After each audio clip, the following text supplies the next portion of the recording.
F-Flex on the beat. F-Flex on the beat. F-Flex on the beat.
Who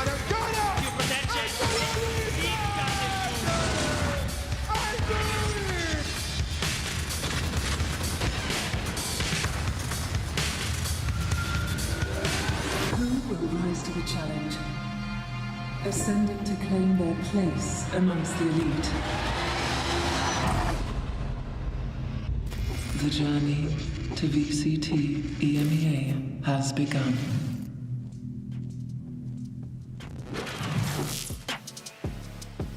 Hello everyone and welcome to the grand finals of VCT Ascension EMEA. That is right, we're coming to you live from Messe Berlin once again for the final day of the playoffs section of this tournament. I am your host Yingsu and I'm joined today, as you can see, by Lothar, Kakuka and a very special guest, Batty, the IGL of Yes, we did it. Welcome, Batty. How are you doing? Hey, it's a pleasure to be here. I'm glad to share the desk with you guys. Yeah. We're glad you're here too. Yeah, also, happy birthday. I know it's your birthday today. Yes. And Lothar's birthday present for you was the saw. You want to do it again? Okay. Look, I have massive PTSD. I didn't believe that you guys are actually going to do it this time. I told you we were going to do it. I didn't start doing it until she started moving. I'm not going to lie. Yeah, I mean, we'll get you another opportunity, Lothar, for sure. But sadly, speaking of opportunities, there was one team that missed out on this grand finals. I think a lot of people thought were going to make the grand final, and that was, of course, Ascend. Lothar, I think what people were surprised about is the fashion in which they were knocked out yesterday.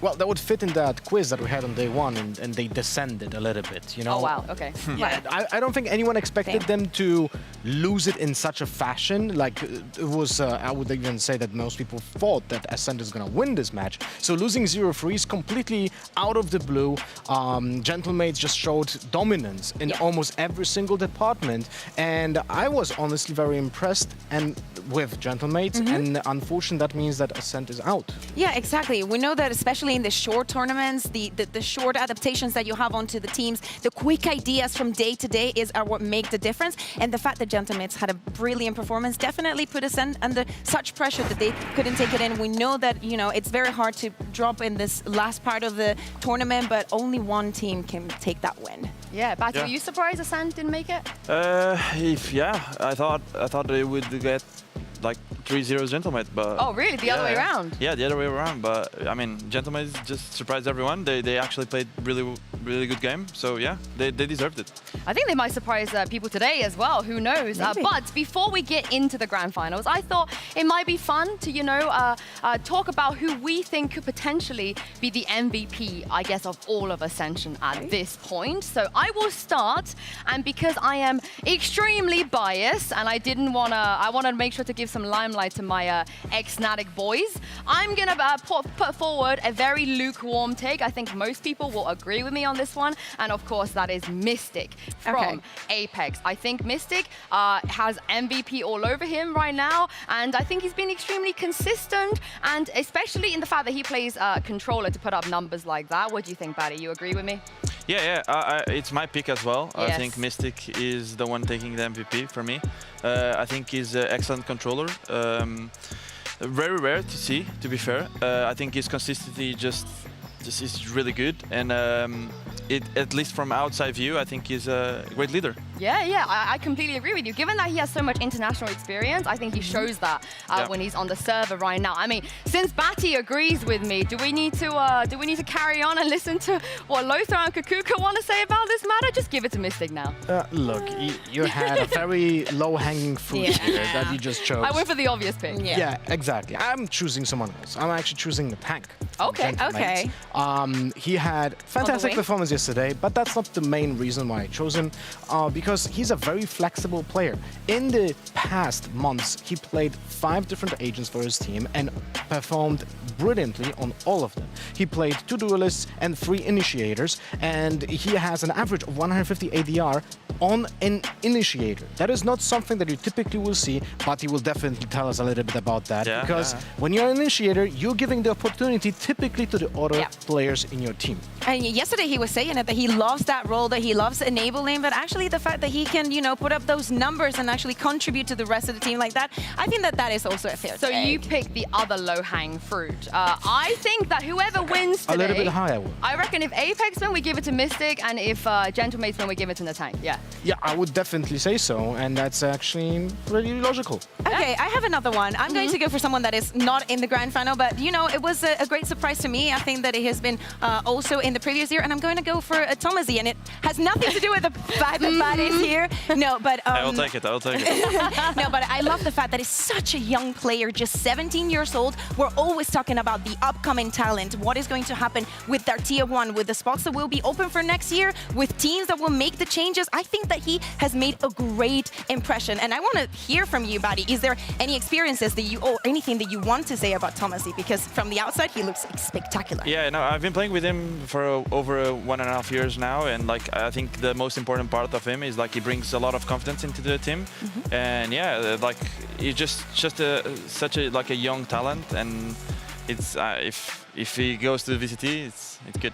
Yeah, okay. Maybe you will join him. Something that I also liked about him, and Lothar, I thought that you would enjoy a lot, is the fact that I remember him last year playing Yoru on Bind. You would have enjoyed it so much. I always miss when someone always plays Yoru. I'm not there on the desk that day. You missed Reina yesterday, so I know. I was watching that. That is actually not a terrible thing to happen to me. So, I mean, I feel like you want to change your pick now to go from Mystics to No, I was thinking Oh, Mystic. yes, he knows, the man knows.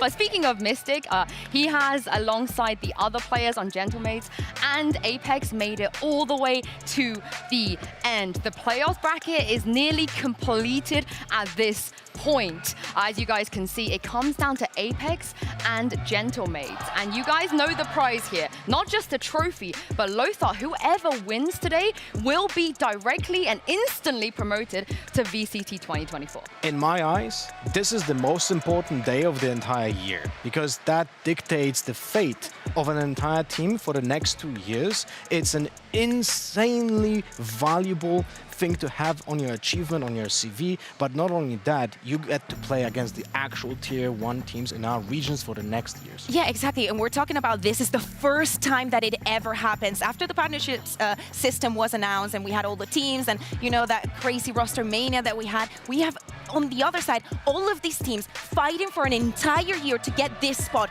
through their own merit to get to be in that tier 1 competition. No invites. No I'm so sold about this. I am so excited. This is going to be very, very hype. So what are we waiting for? Let's get this started and start talking about Apex versus Gentlemates in the grand finals here. Because I know one of the teams, maybe a lot of us felt like, yeah, we expected Apex to be here. Gentlemates, more of a surprise. We're going to talk about that in a second. But first, I think it's worth talking about the format of this grand finals and why it's a little bit different to the best of 5 yesterday. Because Batty, Apex will get 2 bans coming from the upper bracket. How big of an advantage do you think this will be?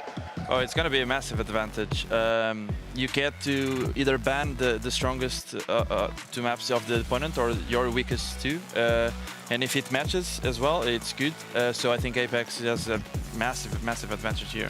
Not only that, they will choose 2 maps to their liking, but they're also picking the first map of the entire match. So they set up the tone of this entire match just from the first second. Like, it's actually incredible advantage. Well, you saw how the first map for Ascend went yesterday. They definitely brought in some changes, but also the advantage is the fact that Apex is not a team that has a permaban or they're super scared of one map, so you can go super aggressive into the preparation. We're also talking about a team that yesterday had a day off, and they were just here watching the games, being like, okay, they changed this, but they actually play this the same. Okay, so for tomorrow, what do we want to play and how do we want to address everything? I mean, the interesting thing is this is a rematch. We didn't see this at the playoff stage, but we did see it at the group stage. And Kakuka, they played Haven and Ascend here, and Apex, of course, 2-0'd in the end. Yeah, exactly. And, you know, they managed to get those bans. Gentlemates is not going to have the pleasure of banning Pro, but is it going to be the same? Although it wasn't,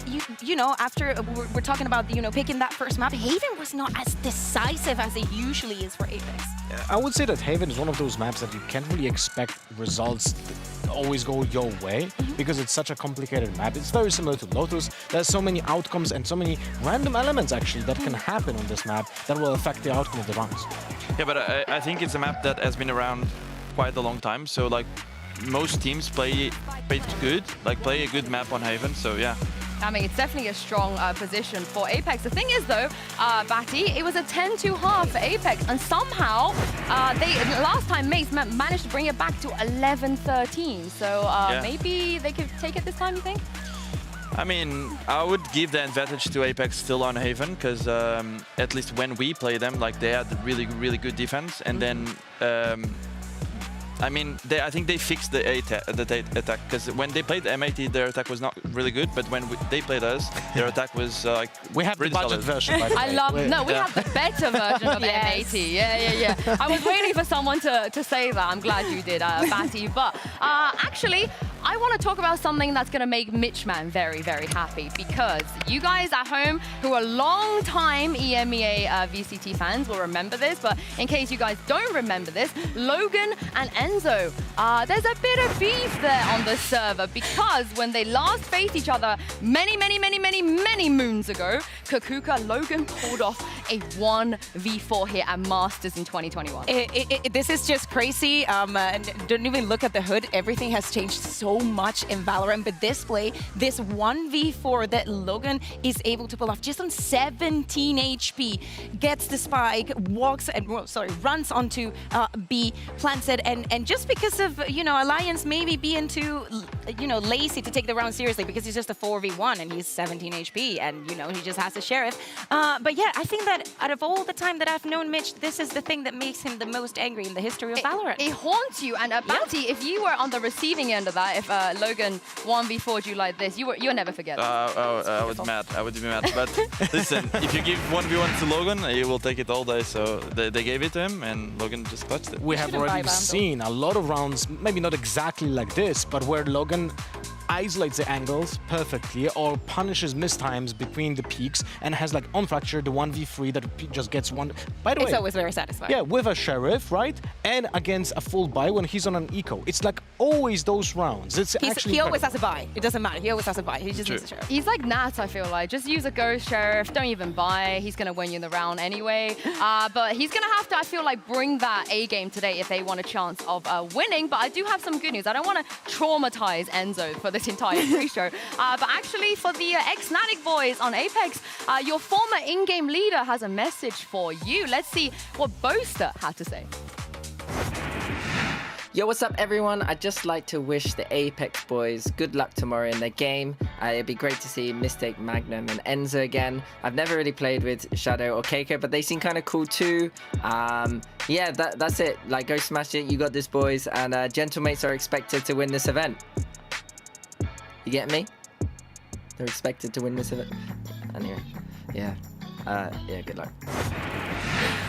We get you. Lothar, I mean, Apex, they've just received, I think, the greatest buff, the 100% win buff of all time. I still wait for the social media posts from those very specific players that also said stuff like this. Yeah, I don't know if he's posted, but Apex actually did tweet Kakuka. They tweeted that today.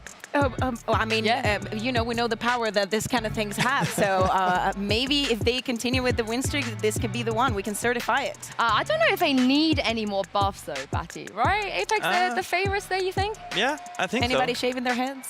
Maybe a World buff, maybe. Yesterday, Ascent was the favorite as well, right? And today, will we see the repeat history of? I don't know. I think, though, Batty, Apex is also a different beast to Ascend, right? Do you still feel like? Oh yeah, I think Apex are a step up, like to the rest of the teams, at least here. So I think they have a good chance to winning this year. It would be a big upset if they get 3-0'd, I think. I mean, it would be... It would be a big yikes. Listen, if they get the 2 bans and, history, what happened yesterday is to repeat today, in that rematch, Gentlemates has everything that they need to know about you. Maybe we get another 3-0. That would be amazing. Oh, I don't see it happening, but so low. It would be a good storyline, though. Oh, yeah. Welcome to the desk, Batty. He loves the storylines and narratives. You can stay if if you want. But I'll introduce you to the one that writes the script. Yeah. But speaking of, how big of a deal it is going to be for today, let's take a look at this tweet from Kiko.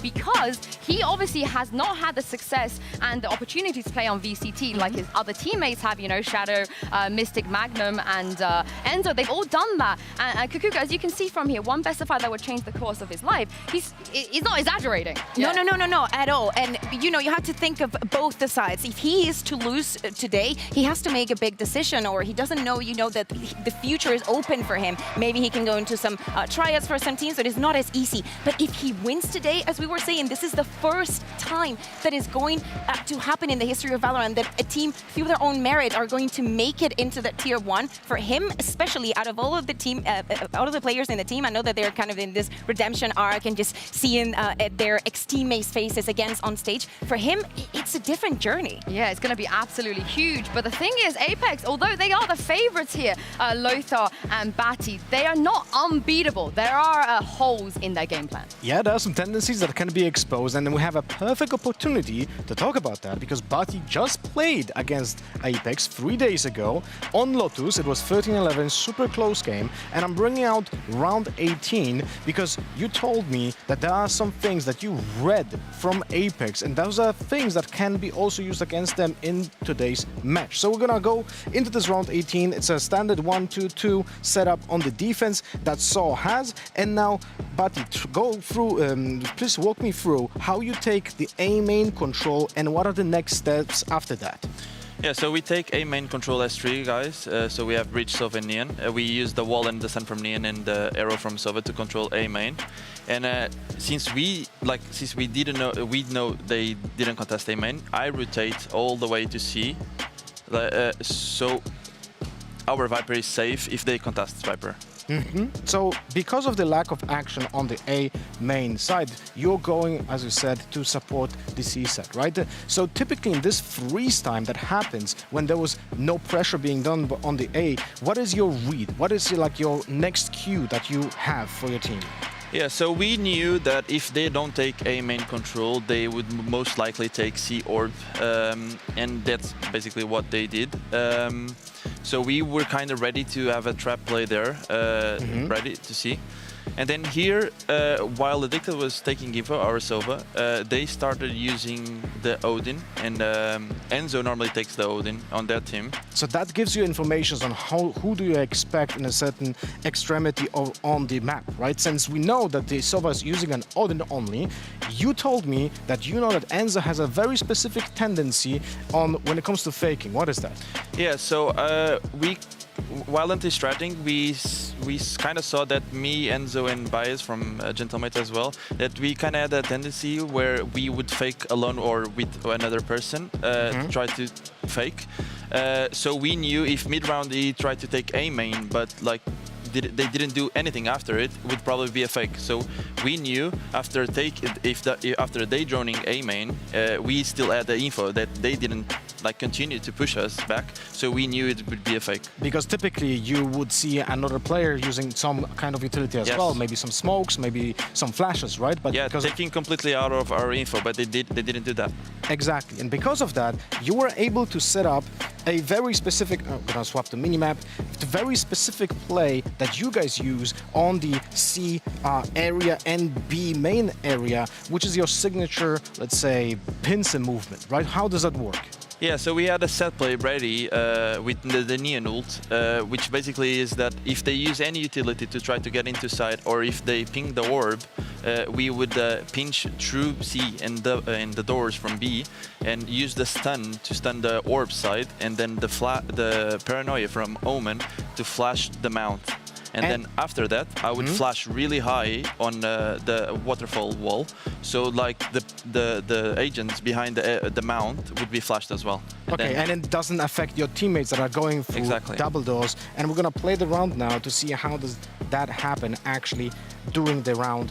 Once it loads, give us a second here, because this is actually the moment where all of that preparation, all of those things that you read into the round are happening now in split seconds when all of the fighting goes in. Tell me also, Tomashi plays Neon. Does it affect a lot when it comes to the timings that you have on the maps? Yes, because it's a really fast agent, so the rotations are really fast. So he can be on C, and then 6 seconds after he's gonna be on A, and he has a faster rotation than everyone else. So we use the Neon a lot for that.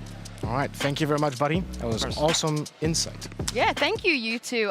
Again, what Lothar said, awesome insight. And speaking of awesome, yesterday in the tank on the side of Gentlemates broke a world record and locked in 40 kills at a LAN event, which is the most anyone has ever done. And Kukuka, you know, the fact that Gentlemates have been able to make a lower bracket run, I feel like has come down to a lot to a player like Natank. Yeah, so you're swapping your MVP? You're hell no, Mystic. Okay. Yeah, I'm surprised. We also told that to Natank yesterday. He was surprised as well. But look at the bottom of the score. Do you guys remember? I believe that this was one. There was never-ending games between Navi and Koi. But you know, very happy to see that we get this kind of performances in such a long game. It was like 36 rounds, if I'm not mistaken. That's what I wanted to say. We need to add amount of rounds that were being played in those games, but not every single frag is worth the same if the rounds are different, you know? Yeah, that is true. But for you, Batty, you know, when it comes to a player like Natank, how much pressure do you think he's going to be under? You know, he doesn't always play the duelist, so do you think that he still needs to carry when he's playing the more supportive agents? I don't think he's gonna be like. I don't think he's feeling the pressure because like he has no pressure to win. To be fair, like he's gonna play his game, I think.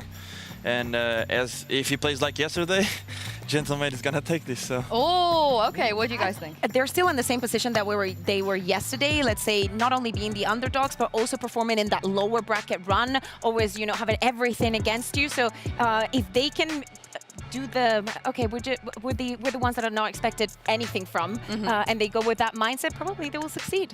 I actually have a question for you, because you were scrimming Gentlemates a lot and Apex as well, right? So when you characterize those two teams, do you think Gentlemates are the ones that are more let's focus on ourselves, that kind of play style, or is it more about anti-stratting?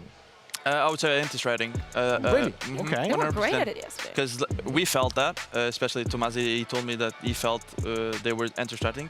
But I think Apex also, they anti-strat a lot. So it's going to be a game who anti-strats better. I mean, that doesn't surprise me, because the tank, as you remember last night, was saying how Existence just never sleeps. That guy is working around the clock, everything, even little things like what agents Natank plays. That's just genuinely Existence coming in on a day into the office and being like, Natank, you're playing this today. Is that Navi? Got to do it.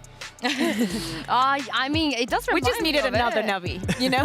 Yeah, I mean, at least I feel like there's rhyme and reason by the sound of what Natank was saying, and if the anti-stratting comes in really heavy today, because I know we are expecting the 2 map bans, but also when it comes to the picks, there are maps that we can maybe already say that Apex 100% are going to pick. I would be very surprised if Haven doesn't come up in the first 3 maps. Yeah, unfortunately, because I'm not the biggest fan. Right now in the metagame, we always see like a repetition, but in general... We had a very long conversation about it yesterday. Yeah, but what is funny is that even though you said that we can expect certain things from Apex, when it comes to Gentlemates, it's a little bit more, let's say, sometimes they go in the other direction than the other. We have seen them ban Lotus, even though it was one of the most played maps in the past, so they had been made signals to not play the Phoenix anymore, then they swapped it back and they had played perfectly yesterday, so a lot of stuff. So that's the thing, they swapped things yesterday. How much can Apex read into that? Because, you know, there's always the chance that they, you know, walk away from that and just change everything completely so they cannot prep for them. Well, this is it, you guys. Both teams, they have already done the unthinkable, and just one best of 5 will determine their fate for 2024. Let's send it down to the pit with Mitchman and bring out for the last time Apex and Gentlemates.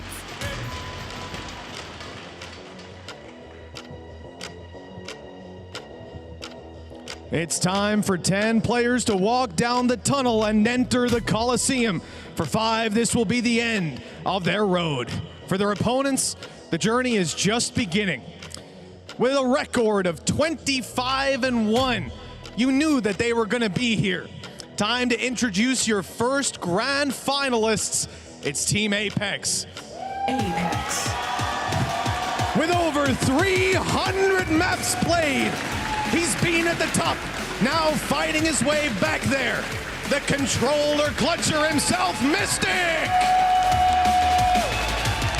Dashing down the tunnel next, the strongest emerging star in the scene. The time has come to write his name in the history books. It's Kiko! He's played with the best and now aims to become them. Welcome to the stage, the leader of Team Apex, it's Enzo!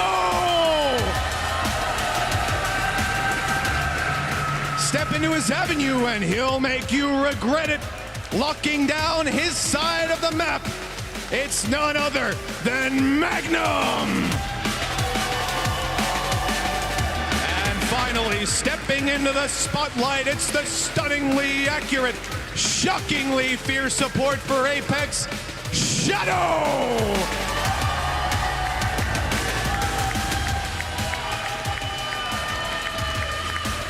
And now, for their opponents in this series, returning for vengeance after their lower bracket run, welcome once more to the Coliseum, Gentlemates.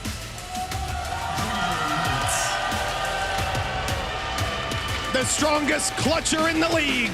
You don't want to repeat this man, it's the terrifying Takas! It's never over while this man's alive, the French Sentinel Supreme, Logan! With the bow or with the bullets, it matters little to him. He always hits his mark. Baez! Next in the tunnel, the current record holder for kills on land. He makes a breach look like a duelist. It's Natank! In front or behind, he can be your worst nightmare. The last of many mates, it's Whalers! And finally, coming out onto the stage, the brains behind the brawn, looking to solidify themselves at the top of the scene, turning the page on a new chapter in Sinopana existence.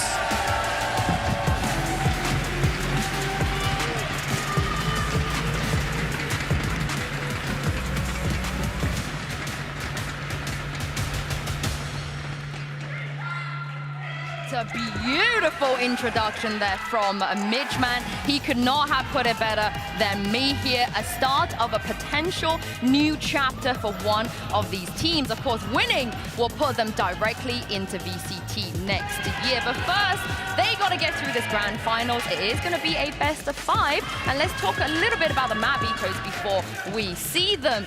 What do we think, realistically, that Apex could take away here? What would you like to see them ban? I would say probably Bind and Pearl would be my two choices. Apex taking away Pearl? Yeah, sorry. Split? Split. Oh, okay. What do you think? I also agree with Split. Yeah? Double duelist. My only other question is Fracture after what we saw yesterday. I think that Split is 100% for me, but we shall see. Depending on, maybe they saw it yesterday and they feel like they're ready, but it looks like we have our answer soon. Yeah, well, Split is being taken away, and the second ban will also be from Apex, and so will the first pick. And if this is not Haven, you guys, I'm leaving. They have to pick Haven. After everything they've done and the way that they play Haven, yeah, there we go. Yes. That's a no-brainer, Batty. But surely, Batty, Existence and Gentlemates, they would have known that this could be the first map, right? They'd be well prepared. Yeah, I think they do a good job on Vito, because when we played them, I think they knew what Vito would be instantly. Yeah. So I think they have a good preparation for it. Oh, well, Ascent is going to be next. So we're going to get the same two maps. Yeah, so the same two first maps. And then it's going to be Pearl and Lotus. Yeah, I mean, so we have a. Do we have a guaranteed Pearl? Yeah. Yes. Yeah, No, third map. Yeah, we do. Yeah. I mean, looking at this map pool, we've spoken a little bit about Natank already. I'm a little bit worried because obviously on a Haven and Ascent, he doesn't play the carry duelist. He plays a Breach and KO. And I don't know what he plays on Pearl because they don't really play Pearl. Well, he liked the Phoenix. We have seen Pearl like 3 months ago from them, and it was played with a sub actually. So they played Raze on it. I mean, this is what I'm saying. With Natank, think kind of not being able to play the super carries on Ascend or Haven, Batty, is there any worry at all for Gentlemates here? I think so. It's there's 3 strong maps for Apex in the beginning of the series, so it's Yeah, I'm gonna let you go over there real quick so you could get set up with Kukuka. But yeah, Lothar, it's a great map pool for Apex. We already knew that. So what can Gentlemates do here realistically? As Batty mentioned, I think anti-strategy goes a long way here, but the problem is that they are super strong on defense typically. Well, happily enough, we do have some information on this first map. We're going to be taking a look at Haven, the last time that these two teams played against each other. And Batty's going to be joining me because he also has the experience on some Haven. So we're going to start with just some positions. What you're seeing right here is the attack from Apex. And the reason why we're focusing on this is because of the tendencies and some gaps that we can see on the map. Yeah, so they tend to control A main a lot, is their tendency, because they think it's the strong side of the map, and if they take that side of the map, like, they can focus on then Magnu having to clear the other spaces, and putting pressure by himself, and then, okay, so if he put pressure, then they can play. Yeah, exactly. And this is just the first 40 seconds, by the way. Some of the rounds are very, very fast. But we see a part of the map that is not contested at all. What do you think that happens? Yeah, I don't know. Maybe Magnum uses utility to destroy the garage turrets, but I think he tends to put pressure a lot more on B and to destroy alarm bots and mollies that maybe are in the B area. But yeah. Well, some of the adaptations that we have been talking about Gentlemates being so good, I'm going to just switch tabs here real quick, and how they respond to this. We're going to be focusing on Logan, Mitch favorite, and Natang. So I'm just going to quickly just go round by round, because this is, again, movement from Logan in those first 40 seconds. And as I said, I'm going to go round by round because you can see that there are some turrets here, you know, just trying to get that control over Garage, but we also see some spots somewhere else on the map. So as I said, I'm just going to go, you know, very quickly. Just let me unselect all of this without double tapping, I hope. And we can see that in many occasions, what Logan is going to be doing is just moving his turret around and not using it, especially on that side of Garage, and actually just moving away to have effect somewhere else on the map, which also aligns a lot with Natang, so they can do and experiment that extra damage. It's only on the last, I would say, 4 or 5 rounds that he goes back to put this turret here, being like, eventually they will have to go to Garage, right? I think that's one of the good things that Gentlemates do, is that they swap Logan a lot, and it makes him unpredictable where he is. And there's one thing they do really well, it's on A, where normally when Logan plays on A, they do a similar like trap play with either flash from Nathan or the stun to go for short.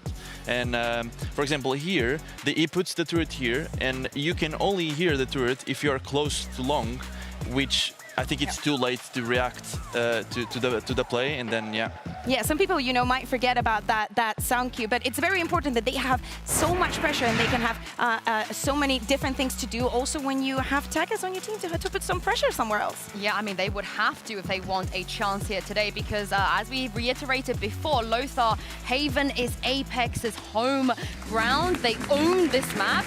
They're going to play the same agents here, of course, and they just don't lose here, Lothar, no matter what.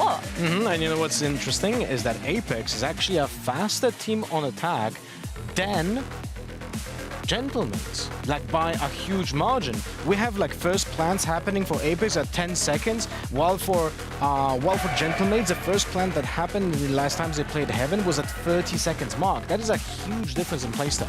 Yeah, one of the reasons that I wanted to bring up what we just did on the Telestrator is because even though Gentlemates didn't manage to win that map, I think that they did a great job in shutting them down and actually stopping that early aggression, and that's why it's so important, and something that probably Apex will have improved improved by today. Yeah, I just want to make sure that Gentlemates, last time they played, they were 10-2 down at the half.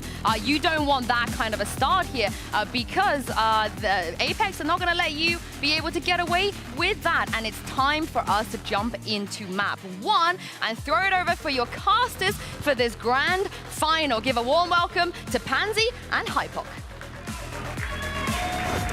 Thank you, Sue and the Des, for teeing this up so well. And we've got to kind of start this out very, very clearly, very clear-cut affair to this. This is a career-defining game for one of these two teams. Again, you know, so much on the line here, Mike. A best of 5 now in front of them. These maps could literally be life-changing now. Yeah, absolutely. This basically writes the script for the entirety of next year for one of these teams. I do want to come back at Yinsu, just touching briefly on the start last time, because Haven, very close affair, but that was actually a massive turnaround from Gentlemates. And we made the comment at the end of the cast yesterday where actually Apex are going to be playing a very different form of Gentlemates. Regarding that series yesterday, Potentially. Potentially. Because does lightning strike twice? Well, does lightning strike twice? Do we have an out-of-the-world performance from the tank again? Is that something that could happen? I don't know. I go off of, if that's their best, if that's their peak and they can make that happen again, sure. But can they do it against someone like Apex? That is the question here. Is it the opponent? Is it just simply they had one of those days where everything went right? Can they make it happen again? Now, there was a lot of things we looked at that looked good in the server, right? But is it something you can replicate without maybe in a tank having that level of performance here? Absolutely. I think it still comes back to the same discussion as well, which is the best of 5 map pool. We didn't see it go the distance yesterday, so Gentlemates have another challenge ahead of themselves in the form of Apex. Packed house here. Everyone waiting to see how this affair truly comes down. To kick things off, it will be Apex on that attacking side. Gentlemates trying to hold them back, and it's a big start. Shadow already going to draw blood, and that's Whalers down. Kiko already looking to close the gap here and ping off the recon bolt, but luckily the tank and Logan able to dip away from this. Kiko still a little curious here, up close and personal towards spawn. He's willing to challenge on it and loses out on a tank. Going to bloody the sword a little in this already. Was the rest of the entirety of the rest of Apex reset here, but with Whalers down, no smoke, actually Apex can reset and play long here. And that's pressure going to come in now. Site taken over by Gentlemates. You see Magnum looking towards the back. No one is there. It's all 4 on the site. The tap on the spike did draw the utility, but there's still a little in hand to play with here. Shadow still sitting quite comfortably on this, and again a second, third attempt on the defuse. It ain't being let through. Apex here shutting down all of these attempts. And now Bears in the tank trying to make something happen for themselves, but the likelihood is looking pretty poor here. Perfect work from Apex, starting things off incredibly well. Again, great decision-making as well. It's Whalers to fall, so they know they have that option to completely reset. I don't think actually there was a single cloud burst available to even stick the half or try and get away with that. So that moment not coming for Gentlemates. I guess the realization that they had to make something happen, had to pressure the backline here of Apex if they wanted to make this doable. A fairly cut and dry pistol round here. Well executed by Apex.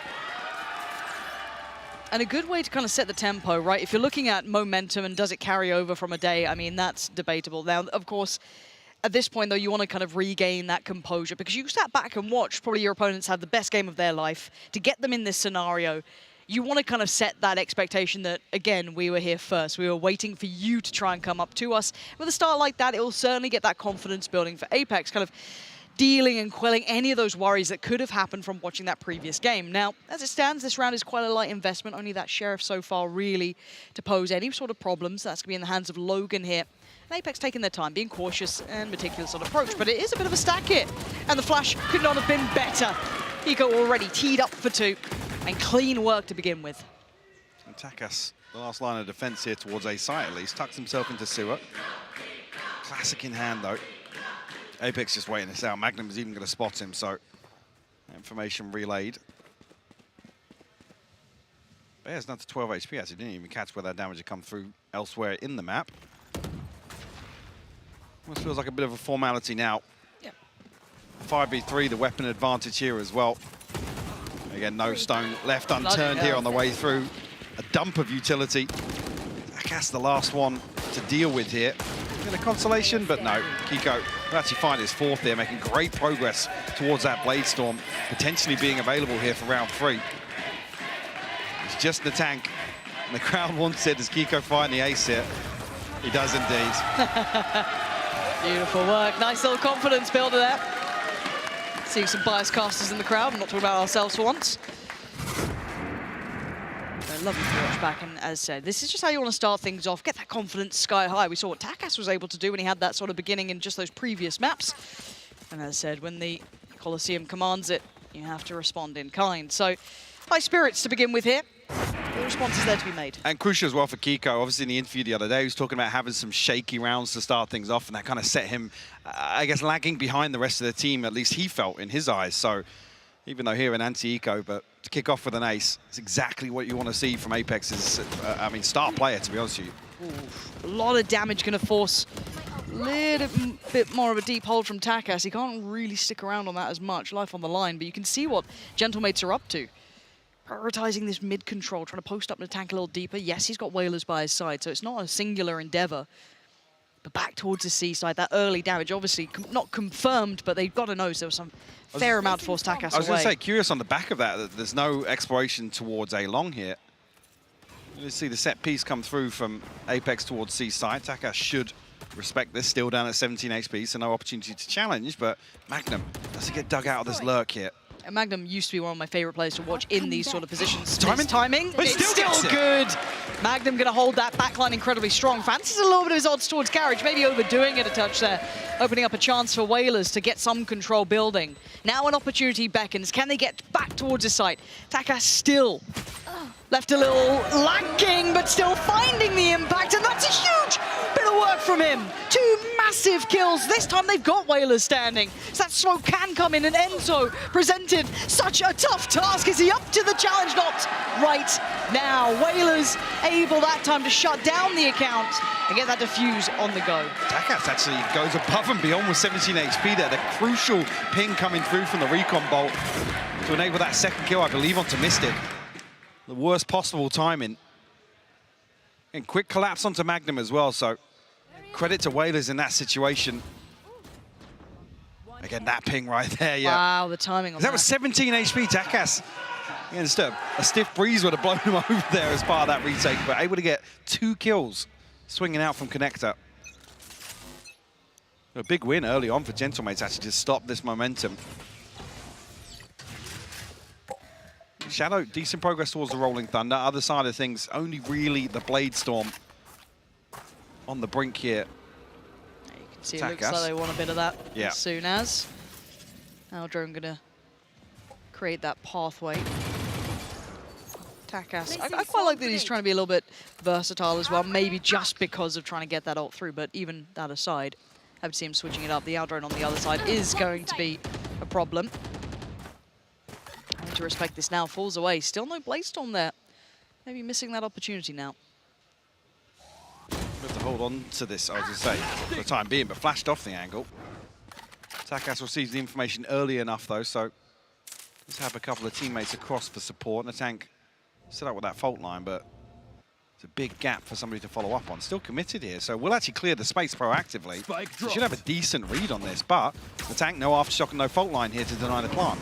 And the clear of utility was fantastic early on, so it's allowed this safe passage towards B. There's nothing much to deny it, so the plant should come in. It has. The tank did find Enzo, so player advantage. And do they try and play the site? You could already see them slipping back towards deeper and towards middle. Some late utility being placed by Magnum to allow his attention to turn to be support. Now Kiko does get overwhelmed. Logan, great work on the first. Following towards the site. Now you've got the tank. Clears Mystic down to 2 now. Magnum and Shadow are going to be asked a whole lot here. Have they got anything to do? Shadow overwhelmed. Gentlemates clearing the site methodically. It feels like they're waiting quite a while to get this started, actually, but eventually there, the double swings isolating both players on site very comfortably. Beautiful adjustment there from Gentlemates. It felt like, actually, even though the timing was ever so slightly off for that A-long clearance through sewers of the fault line, Gentlemates is still able to deny that B-side post plant. So still got money left here to purchase light shields and rifles, and do actually have that Rolling Thunder available now for Apex, but same thing on the other side here from the tank. And it does look as though Apex are considering that A Like side ace maybe, change. yeah, wanting to explore this a little bit quicker, and that's certainly the case. Already down towards Sewer. Magnum, though. Under pressure once again through mid. This looks targeted from Gentleman, so they do want to remove that comfort of the backline. Not a bad plan by any means. We'll see what the This response is beautiful, is actually. as well. They're setting up the Rolling Thunder for a lobby. I mean, Apex have drifted away. Whalers. Not clean enough there. Oh dear.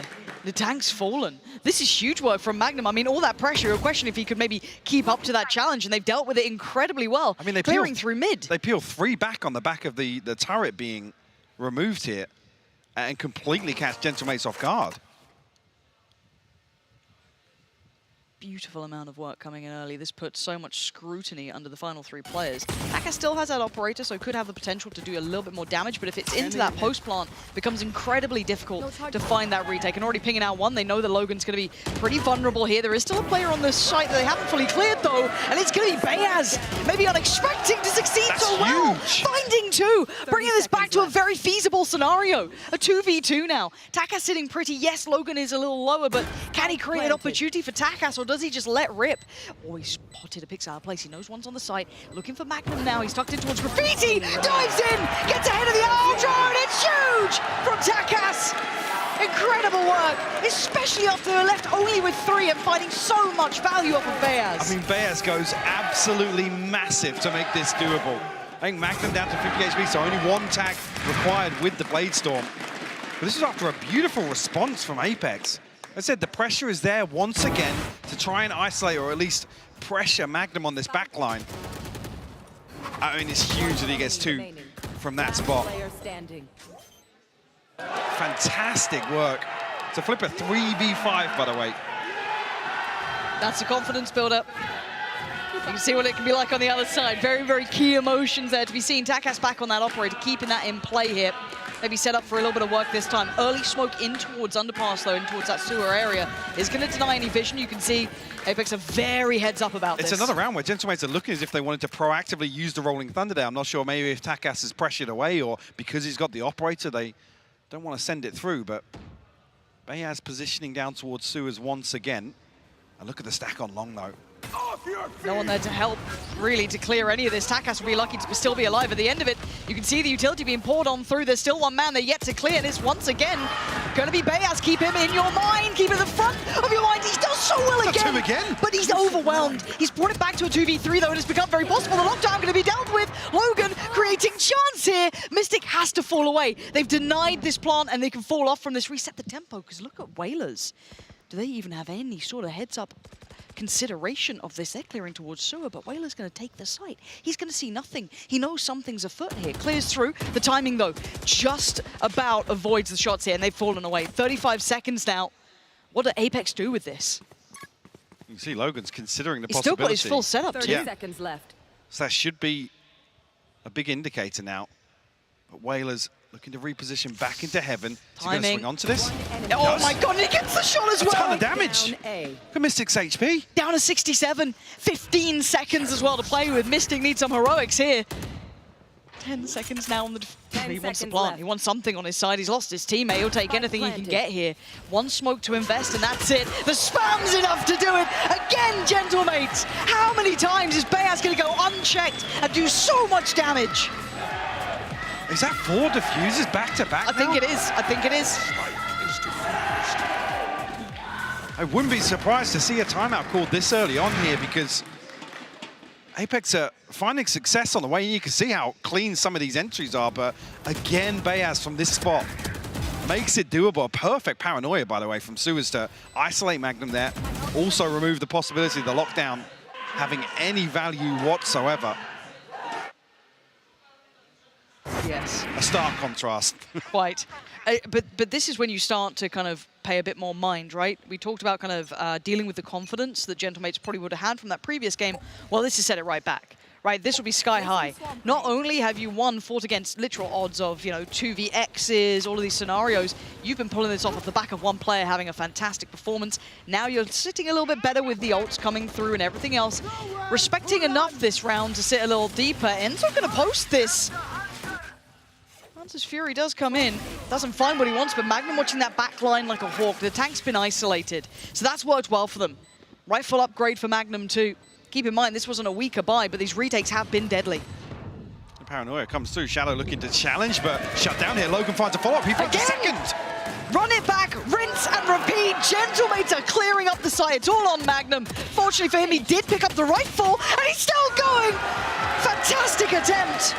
And if we ever do a crowd shot while someone's alive, I will be furious again. He made a damn good go of that. The fuse comes in. Gentlemates dealing with it well. Come back to that same point, though. These are confidence builders. The way in which Gentlemates are finding kills throughout these rounds, ripping apart the setups from Apex that usually look so robust. And the reason actually they're so successful themselves.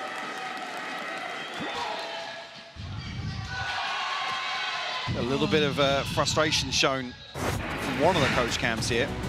So I think the plan going a little bit astray here. We're talking about that string of rounds in terms of the defusals back to back. Gentlemates have their finger on the pulse here on Haven. A 3-round lead over Apex.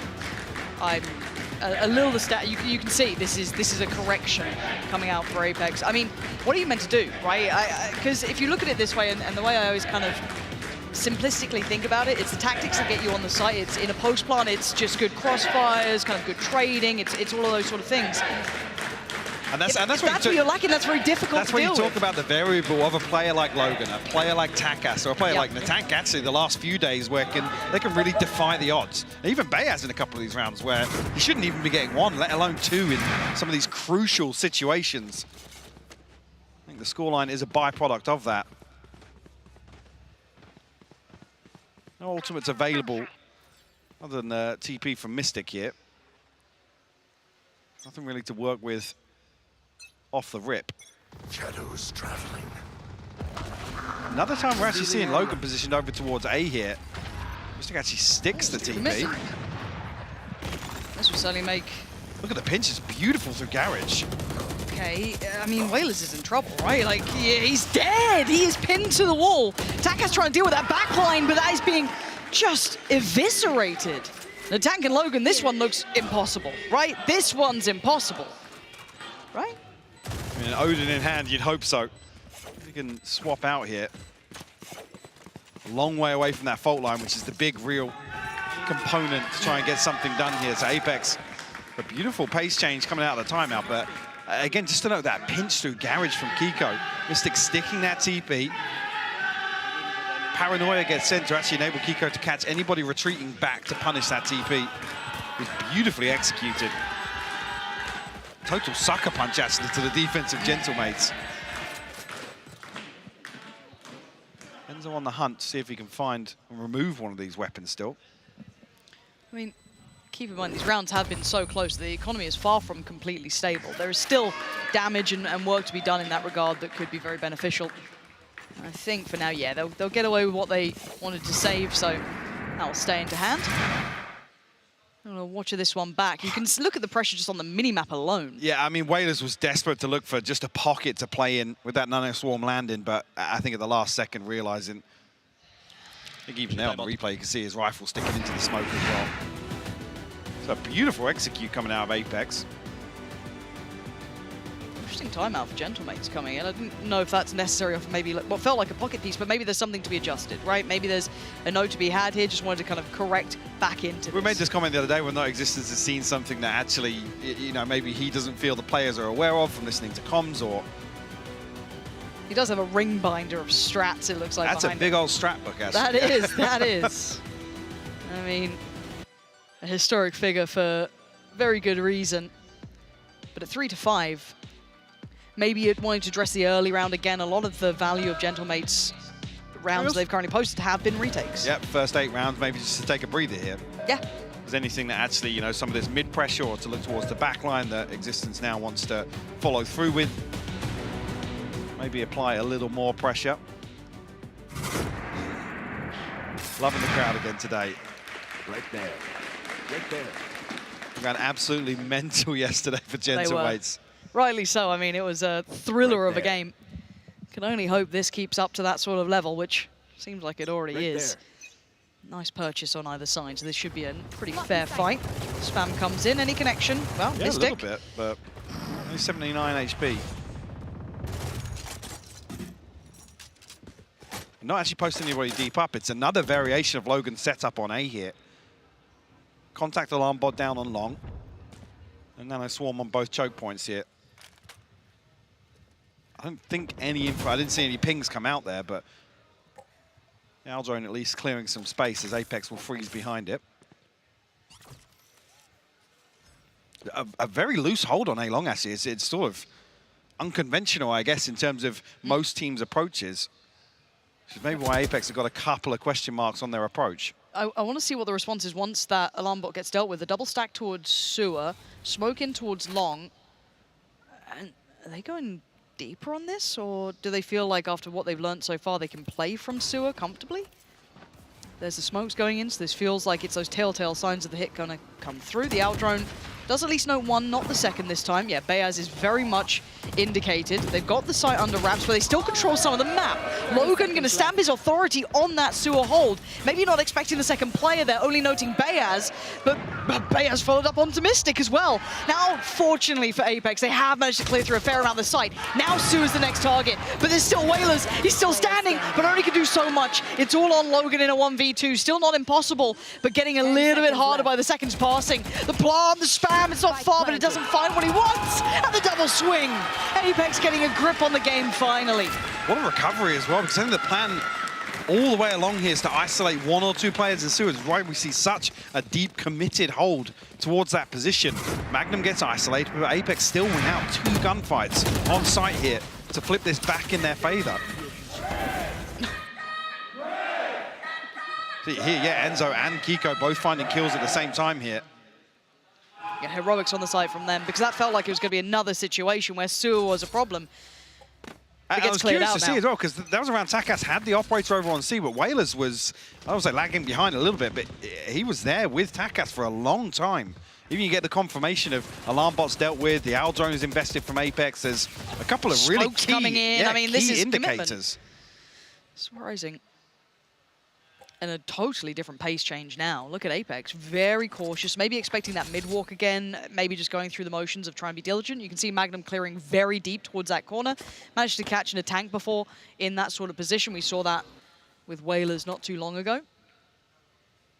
But a very different look, so hard to keep up with the pace that's being set now. Gentlemates need to keep their cool about this one, because Apex is going to slowly work their way back towards this A piece.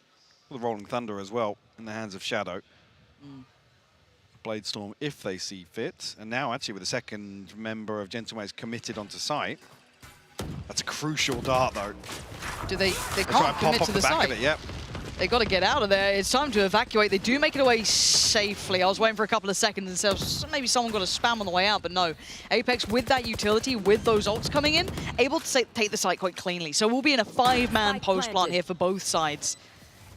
Very few key ults to bring into effect, or actually no ults to bring into effect, so it's just the guns at their side. Mystic forced out of position. Logan trying to backfill it, spots one by the smoke. It's the tank to clear towards Shadow. Hold on, they're running it back again. Gentlemates, what are these retakes and how are they so damn good? Enzo, you got a 1v4 now. Surely not a hope in hell at this, and he knows it. He has to fall away, and it's just similar scenes once again. A beautiful waterfall. It's on the back of basically Aftershock and a Paranoia. That's it. It applies so much pressure towards Graffiti and towards Hell. Mystic's caught in no man's land, trying to avoid all this utility. And I gotta say, I think Kiko smokes himself off because he's caught by the Paranoia, but unfortunately here, there's no pressure applied from default. There's two players here.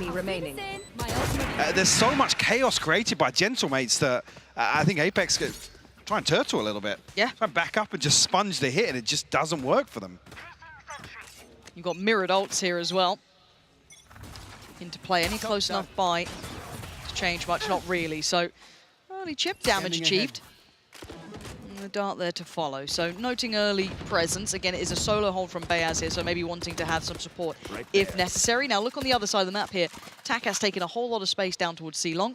First time we've actually really seen any exploration towards C-Long here. So Gentlemates identifying correctly that Apex are leaning away from this position. And this is when you do actually want to see Whalers committed towards default here. Just jump spotting for information. that Aldrin alone is enough that they're willing to rotate a tank off that as well. So he's already going to be heading around towards C. That's, if you look at this, it's a 4-1 lean. This is incredibly heavy. This is a good read from Gentlemates. And now with that Aldrin, you're feeling better about it, but it does remove Takas's position, right? He's got to get out. Wait, there's that one, though. Wait, I think it was just a shot in the dark there. Not sure how he found that so comfortably. But that's a massive pick. That removes so much capability from entering towards these sites. And it's a slow look back towards A, but they still had the singular player. The lurk catch is to find nothing. Magnum's gone down. Gentlemates are still firmly in control here.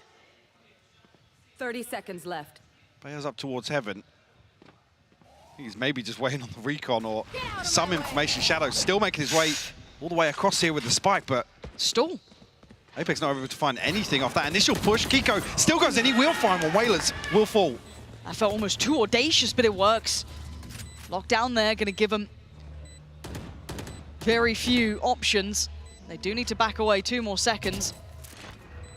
Falling out from this, Kiko's been detained. Sight's going to be pressured. They want to clear towards long early on. That looks like the first goal. The dart's going to go down. The clear comes in. You can already see Takas trying to find the player towards Sua. It's now all down towards Kiko. How much more can one man do? He's got to do everything.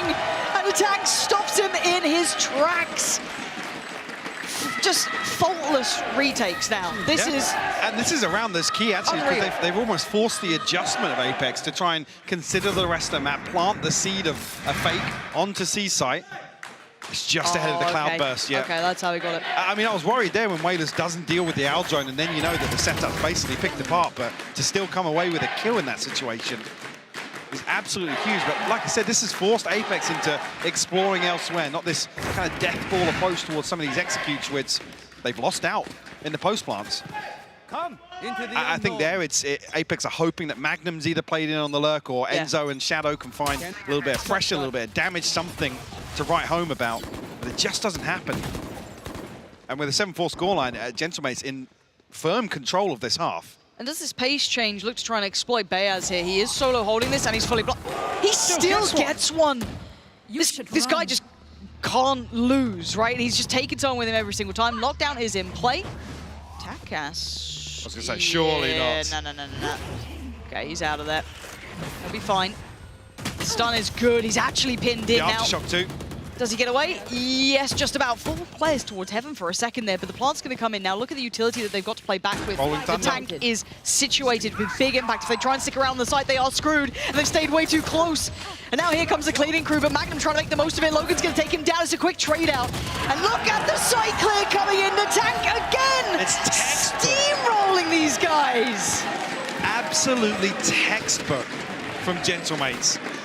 And Takas almost offered up as the sacrificial lamb here. But the pressure applied, actually the paranoia and the aftershock forced them further back into the Rolling Thunder, which forced them out of these tight corners. Makes it basically easy pickings for Gentlemates on the way back through. They have just looked absolutely sublime. And I know this sounds almost so basic, but it's the spacing, it's the trading, it's that awareness. There's a lot of factors to how Gentlemates are playing that are very hard to characterize if you just visually look at it, but it's those retakes are so well spaced too. I mean, there's no easy trade coming back in. There's no capability for it. You're looking at this and it is so hard to handle. It's incredibly impressive. Gentlemates definitely feeling very good about that half overall. I think even just gauging by the coach reactions as well, some difficult conversations may be going on internally for Apex because their main game plan being completely stopped in its tracks. And again, if you look at this, when you're coming in as the team from the lower side of the bracket, it is also difficult to come into that first map, right? You know, the way the veto works, you always get put into what feels like quite an uphill struggle. Now, noted before and kind of highlighted by the desk that this was a close affair last time around, but here, this is a very different looking team coming out. And I said, does Lightning strike twice? Well, for Natank, it's certainly looking like it could be. And Logan as well, looking absolutely phenomenal. But then you look at the value Bayaz got them as well. You could go down that roster and find probably something to say about every single player. And actually, we've got a little bit of a treat for you here for a second. We're going to go down to Lothar, give us a little bit more depth into what we've been seeing.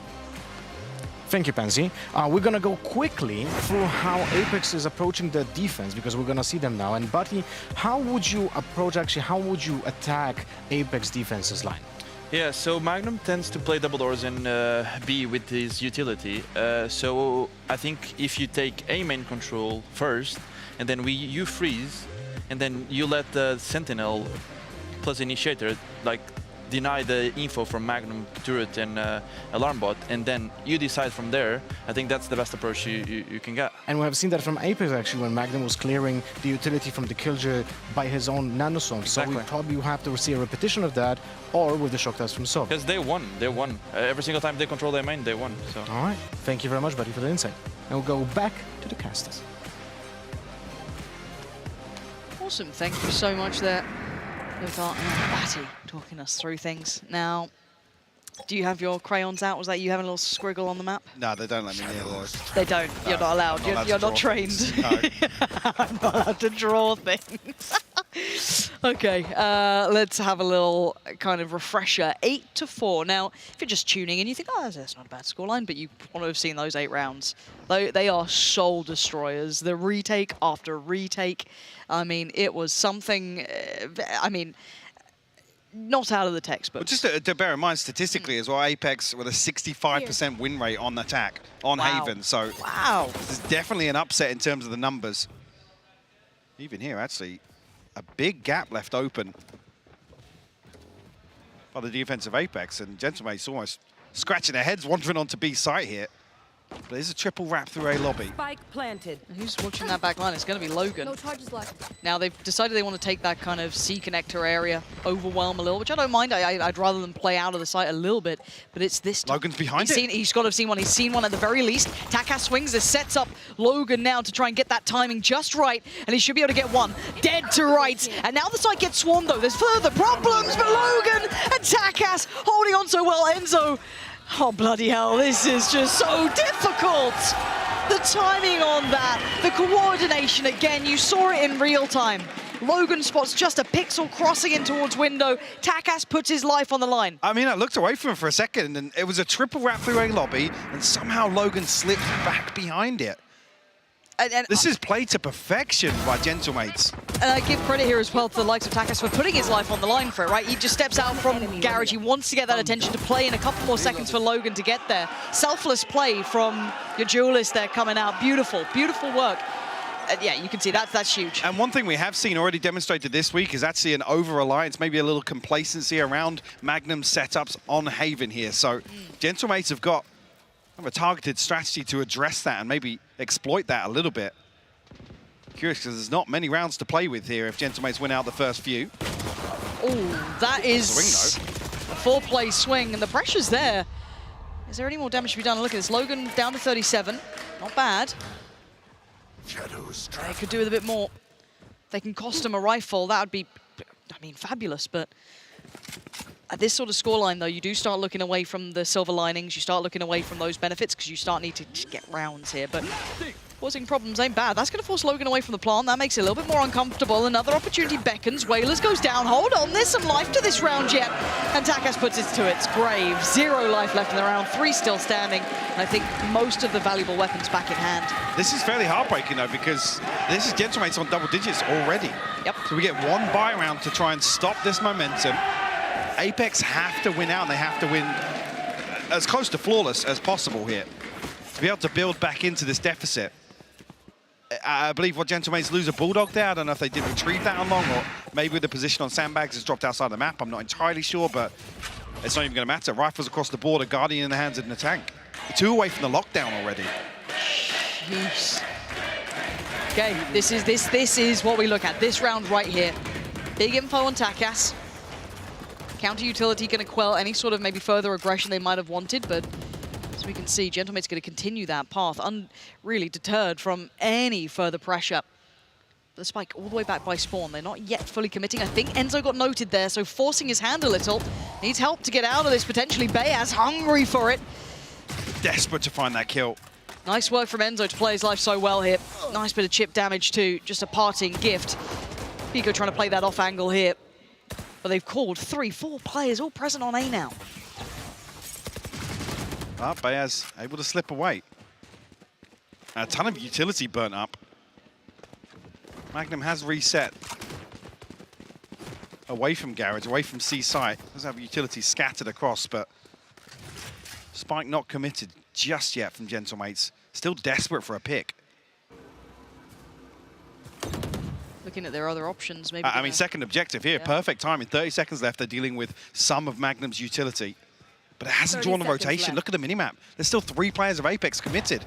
25 seconds. They've just about picked up the spike. So if anything goes wrong, it could be quite a problem. Now, yes, the tank falls, but that should be highly indicative that there was still that stack. Yes, they're obviously a little bit more cautious going forward, but any more time stall, there is a problem here. They need to get that plant down if they want this. Takis goes exploring further, though. Trying to be a problem towards CT. There's 4 players here. This is going to be a brawl in spawn. The only one not really there is going to be Magnum. The paranoia sends them packing, but Mystic, what a response. 3 back of his own. And now it's all on Takas. The timing's just gorgeous from Magnum. The classics, the M&M combo, Mystic and Magnum clearing house, and the defuse is going to be there. Nearly get this done, though, with a proactive push all the way into spawn. The spike is defeated. And the only thing being the question mark of Magnum's whereabouts. Takas desperately trying to dig him out here. I mean, his paranoia is beautiful. Mystic picks up 3 in response. Massive value found. Makes that doable for Apex. Like I said, wanted to see it as close to flawless as possible. Do scrape together rifles across the board, but there's going to be some gaps somewhere along the lines here. Lockdown available now for Logan. It's a chance to actually financially reset Apex behind this. If they can find this round. Enzo nearly bang on with the spam there. Yeah. Kiko a little curious down towards Sewer as well. Quite like the confidence here to be challenging like this. Keep them on their toes. There's no this scoreline as feeling well, of safety. Yeah, exactly. To still go to this is actually quite a good look for them. And it's going to be a re-exploration through middle. A little bit of a journey in towards potentially C, B. Yes, we still have that setup adjustment here. So that is going to be Magnum once again trying to greet them at the door. Going to note the utility. And now Magnum's on a platter. He is alone here. The support system is further away. Garage is now going to be absolutely flooded by Gentlemates. Magnum, how much can you do here? You are very much on your own. The stall has been fantastic, though. Do they pivot now? The Wailers will find Magnum. Lockdown still ticking away. He got Enzo! Gentlemates getting all the kills here. It's a 4v2. It's on Mystic again. He's got to deliver masses. Trying to fake it out on the TP, but catches the paranoia. Now the attention turns back to him. Put to his grave early. Kiko, the last one alive. Gentlemate. Where did they find those kills?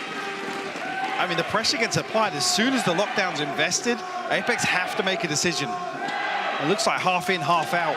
Mystic forced back into the corner behind Platt. No real tangible gunfight or engagement to take there. And Wailers finding Enzo he catches as well. 2. Yeah.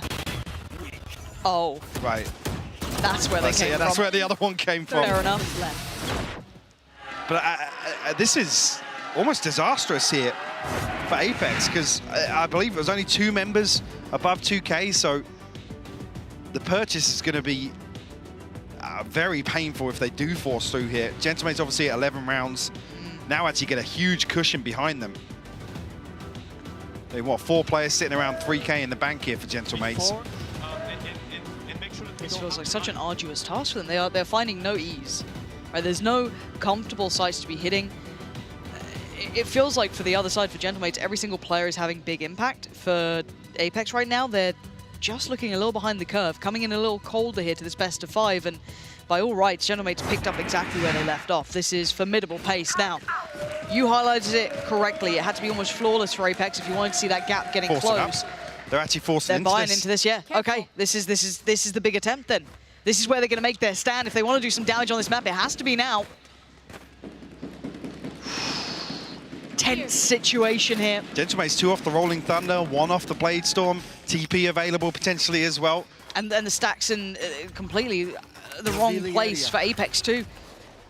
4 players dedicated towards A, leaving it all in the hands of Magnum with barely a buy behind him. Yes, he's still got his utility, but it's spread across the rest of the map, still encompassing garage, B site, and C only held by a nano swarm. With the smokes going in, it's time to go. Takat's already going to take towards the site comfortably, having a little look, maybe to check it in case Magnum was there. But the site's all theirs. They've got complete freedom. Javier, Magnum has to play his life. The timing's awful for him. Takat's going to pick it up. It's Heartbreak, he was the closest man to it. Yes, the rotations are in, but they're still behind. Shadow with a flash, going to try and make that next step towards Garage. And do they clear deep enough? Are they diligent enough here? With the smoke going towards long, it's all about Takas taking his time. Paranoia Center, they're going to try and work their way through from CT. 4 players going in now.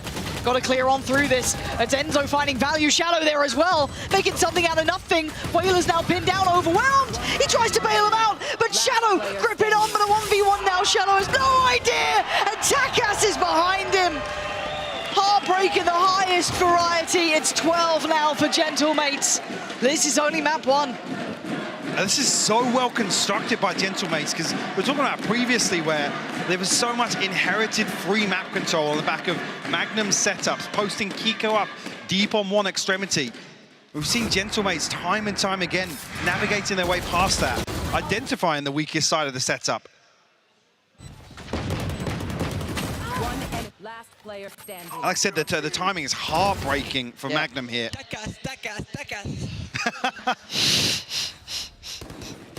Yeah, he's doing pretty well for himself. 12-5 now. That was the round that had so much invested. This was the big one. Enzo trying to do what he can. He's doing so much for him. 2 big kills, but he's lost a teammate in the same time. How much more can one man do here? Bayaz down to 45 HP. This time we've really seen Apex with a man advantage Deploying drone. for what feels like a long while. More pressure being applied here. Bayaz nearly gets caught up in the aftershock. Yeah, down to elsewhere, Logan. 5. He's found a lurk. A ton of space. Magnum. He's found a free site. Magnum could catch this rotation here. Look at that. Bayaz just slows down. Timing, great for Magnum there. That's an upgrade. Okay, 4v2. Oh, bloody hell, if they lose this, Mike. Well, Logan's still alive. Anything's possible for Gentlemates. That's what no I'm worried. utility, though, available. Got to wait for one of these smokes to come back as well for Whalers. It's just come through now. Opting to invest towards Garage, they're going to try and take the stand. Look towards CT, it's all on Whalers. Not going to happen. It's Enzo having impact. Massive work from him. Starting off with 2, as you said, it felt like a lifetime since we've seen them with a man advantage. Not necessarily a repeatable round victory. Apex, a lifeline delivered here to build their way back in. 6 rounds separate them here on map 1. In my eyes, would start off with an upset in this veto to have a one-sided affair here on Haven for Gentlemates. Well, the Apex fans trying to feel it out a little bit, but it's a marathon now for them to try and bring this one back. Got to be literally flawless to even get it to OT. For the ultimates now for Gentlemates, though, they're on the brink of another snowball round. One away from the Hunter's Fury. I mean, the lockdown, not even that far away considering Logan's performance so far this map. So an opportunity to even ride out a couple of rounds here. Gentlemates have rounds to play with. Do you give a team like Apex an opportunity to build back in? A lockdown of their own, Bladestorm available for Kiko. Whalers actually faking a little paranoia in the background.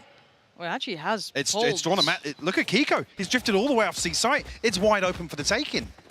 That was perfect if you want to talk about it like that. They did so much with that TP. Speaking of TP, another one taken just to get back towards that CT side, but Plant's in now. Rolling Thunder into spawn here for Takas. It could be Takas waiting for it. It's come through. It's his time to go hunting. Softened, made so vulnerable. Gets one, dips away, makes them work for their dinner. They try and clear through Garage, but he's disappeared. And the support system there from the tank is perfect. Oh, it's stunning from the young man. Finding 2. They're not out of it yet.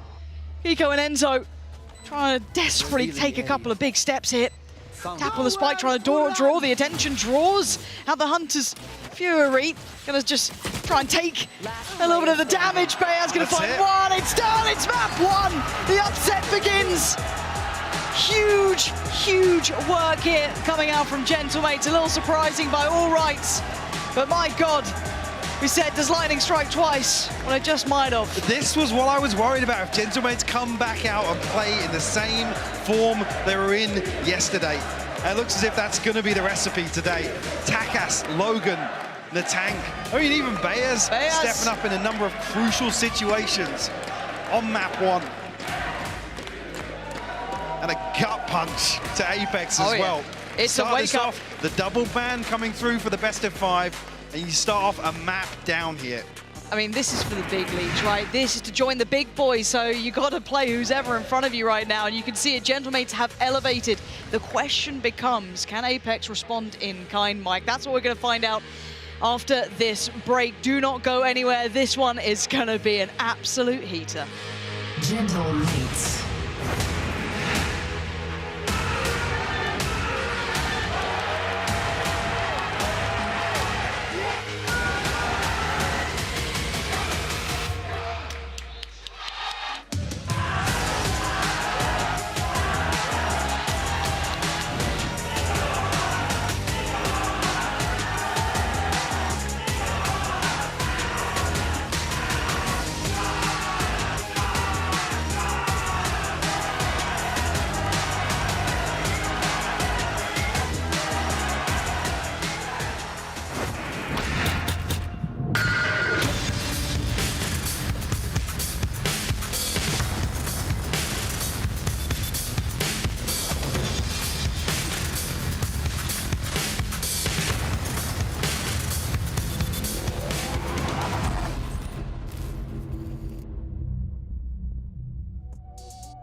welcome back to the show. I'm standing here with Bati from SAW. So, I'm gonna break down round 10 currently happening, that happened between Apex and Gentlemates. It's a beautiful retake that I love because it's coming from DRX, close to my heart. But we're gonna break down what happened exactly in this round first, because when we play it, we're gonna have Apex use the Breach ultimate to gather space on site and get the plant. But pay attention that Magnum is not getting the plant, so he doesn't have the lockdown ready for the post plant, so they cannot really push away the retake that is gonna happen. That retake that is being used by so many teams is actually very effective. So before Bati will explain why this retake is so hard to counter, well, I'm gonna explain what is gonna happen. Aftershock from the Breach on Heaven is gonna cover the entire Hell area where the Omen from the attackers is currently standing. Then we're gonna see a Paranoia that is typically being aimed through Graffiti towards Default or through Graffiti towards Under Hell. Stun will also cover anything on site, and Jet or two players that are avoiding the stun happening from Heaven, we're gonna jump down onto this side. Now, Bati, why is this retake so powerful? So they take the Aftershock under and they clear it, basically. You cannot be standing under. And then they use the Breach stun and the Paranoia to clear all the possible angles the enemy can be. So yeah, they go 2 out of window, and then, yeah, they're all stunned or blind, and it's a free kill for them. Yeah, it's also very nice to see that it's being supplemented by the Jet smokes that are being used on A main, because Omen is typically busy with the Paranoia towards side. Now, do you think there's an easy answer to this kind of retake? Maybe the Paranoia should be used on Haven instead of the CT area? Yeah, maybe they should have saved some utility to counter the utility that had been thrown to them. Maybe. All right, thank you. I think that's the counter. Yeah. All right, let's go back to the desk and break down how the entire map went, because it was exciting, to say the least. It was so exciting. And despite the scoreline, Kukuka, it was a brilliant map of Haven. We're now just took a look at one of the retakes, but every single round from their defense that Gentlemates got on their side was thanks to those beautiful retakes so many times on A, so many different ones that we saw. And to me, Logan and Tak is on a complete different level. It's so surprising to see that given the scoreline, a 13-6, Gentlemates only got 8 first kills. And that means that they have both a plan A and a plan B, but they're always executing both of them. Plan A is we're gonna, be extra aggressive, trying to go for the contact kill. But if we don't get it, we know exactly where we want to go and how we want to approach the rest of the round. To me, it was a beautiful preparation for this one. Yeah, I mean, we spoke about the preparation and what Gentlemates are coming here and do. And just to let you guys know how big of a deal that is to take Apex down on Haven. They have only ever lost Haven one time. That is it. They play Haven a lot. They lost it, as you guys can see, back in February against Le Petit Buffon in Polaris. But the more interesting thing is, when they lost that Haven that one time, they went on to lose the entire series. And that was, Batty, the only series they have ever lost as well. So I can see some storylines coming together. Yeah. It's a tough pill to swallow if you imagine, if you think about it. Like, yeah, the last time we lost Haven, what happened? I don't think they're going to forget that one. Hear me out. If history is set to repeat itself, and, a Gentlemates is able to do with Apex what yesterday they did with against Ascent, coming from a 2-0 to actually 3-0 in you, I'm here for it. After what I just saw in Haven, I'm definitely here for it. And one thing, though, Lothar, real quick, I know what you're not here for is throwing 5v3s, which is something that we did see, unfortunately, in this map. If we take a look at this round here, Lothar, it was a tough one. Yeah, it's like that. Some other peaks can be, let's say, justified, but not many of them are actually can be punished that well here. And this is one of those rounds where throwing a 5v3 decides not only this round, but also the follow-up because of the ult economy and the normal economy of the game. And we see it how it affects the team later on. But this retake here, like, it's so well timed because the Sova is still concentrating on gathering the info. So the Killjoy literally turns away the moment she thinks it's safe. And that is exposed by Tak as really well, let's say, game sense timing going to expose, or not expose, but showed from Takas here. You know, when you plan and the rounds and the retakes, you know, you go on practice and you just, you know, try and spot and clear the angle, check if everybody was there. In my eyes, Apex made it too easy for them to get those kills because of the positions that they were taking. It's not that it only happened once, it was happening time and time again. Yeah, I mean, it can't be good as an Apex fan to watch that, but do you know who is very, very happy? Of course, Gentlemates fans, and some of them here, the streamers, the owners, are doing a watch party, and you guys don't want to miss how they reacted to this victory. Ok. C'est bon, il delay. C'est bon, il delay. Let's go! La bombe, let's go! Let's go!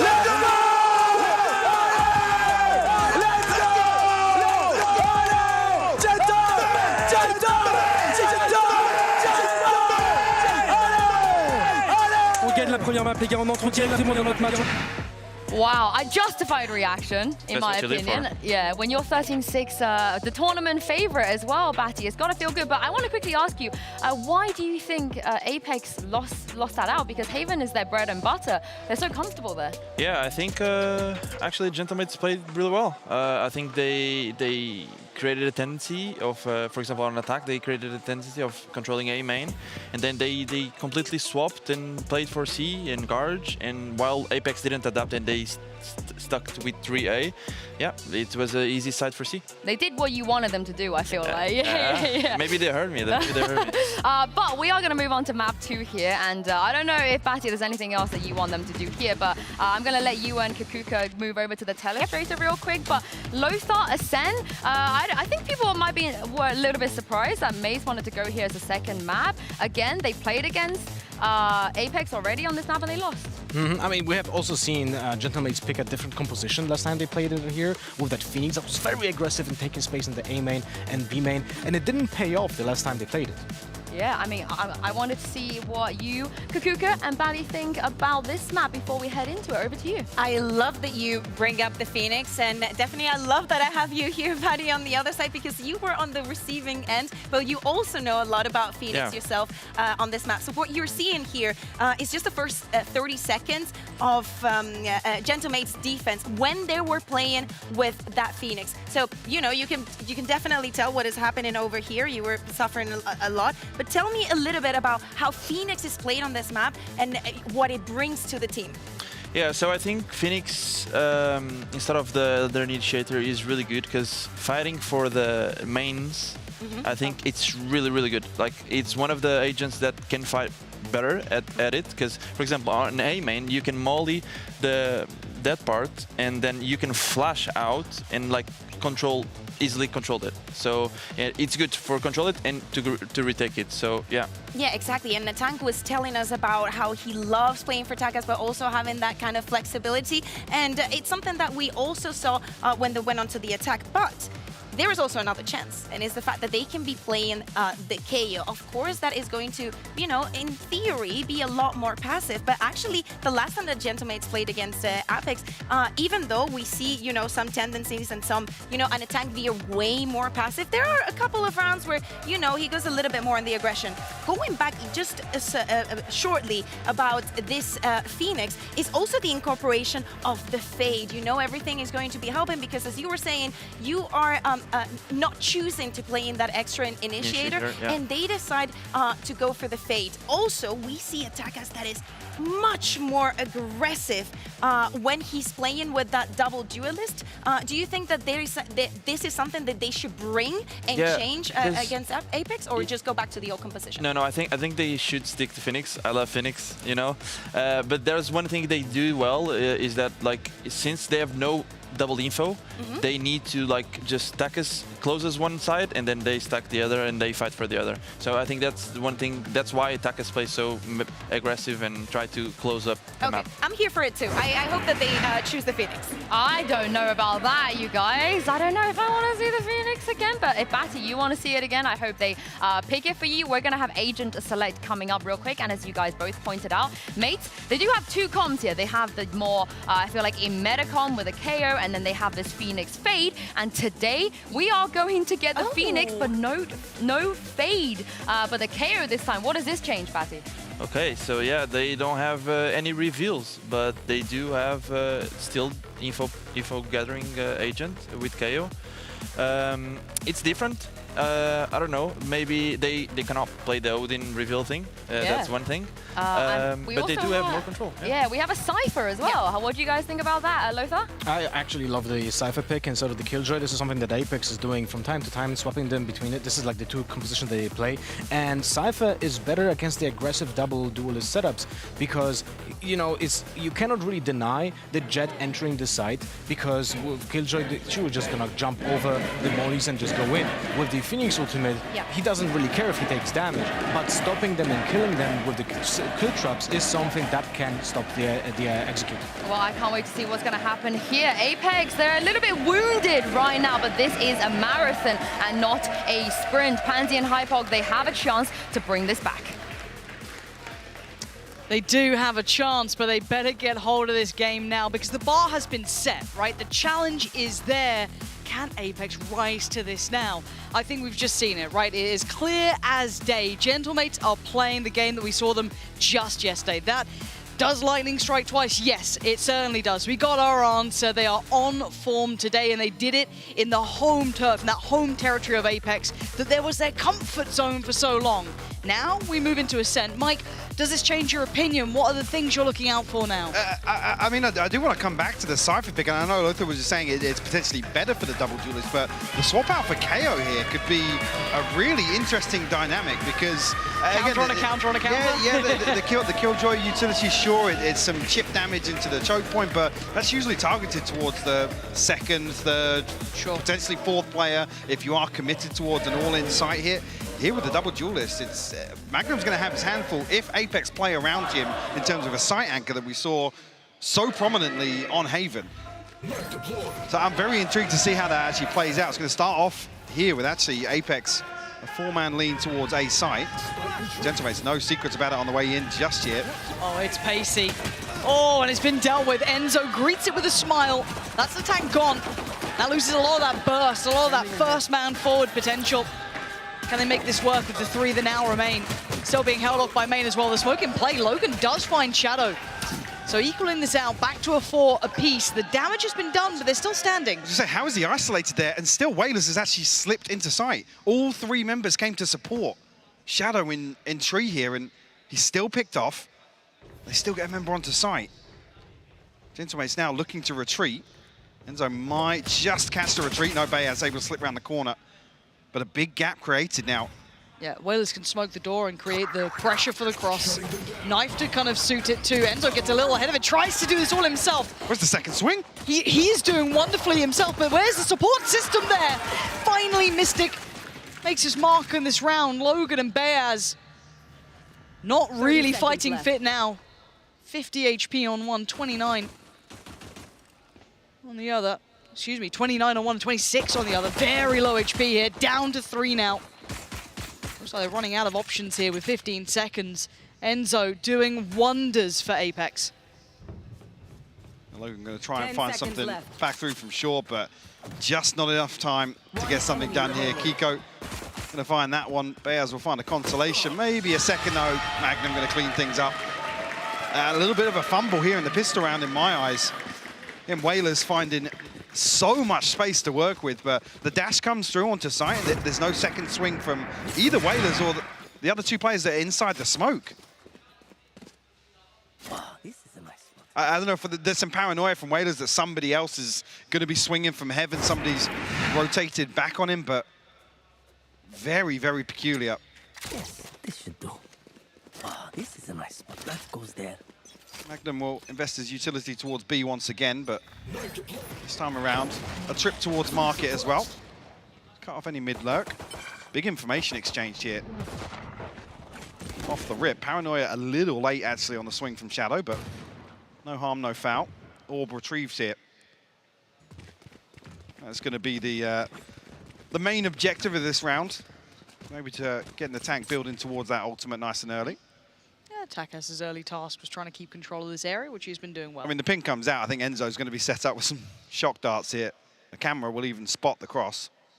Nice little camera there, actually. Beautiful. Timing's just right. Does do chip damage on the tank, having to wait out the second. Lovely work here. Now, again, for Gentlemates, they've done what they wanted. They've got the orbs. Now it's just the formality of, right, is there any more chance? Can we get any more of those points towards the ult for the tank built up here? Already Apex have very much got a stranglehold on this map. The only one who could make a bit of difference would have been Logan, but he's being checked on already, so sent back away. Let's see if there's anything to be had now. Scrounging around the bargain bin, not going to find much. 30 seconds Enzo left. comfortable. And looking like already a good map for that young man himself. Certainly tried his best in the previous.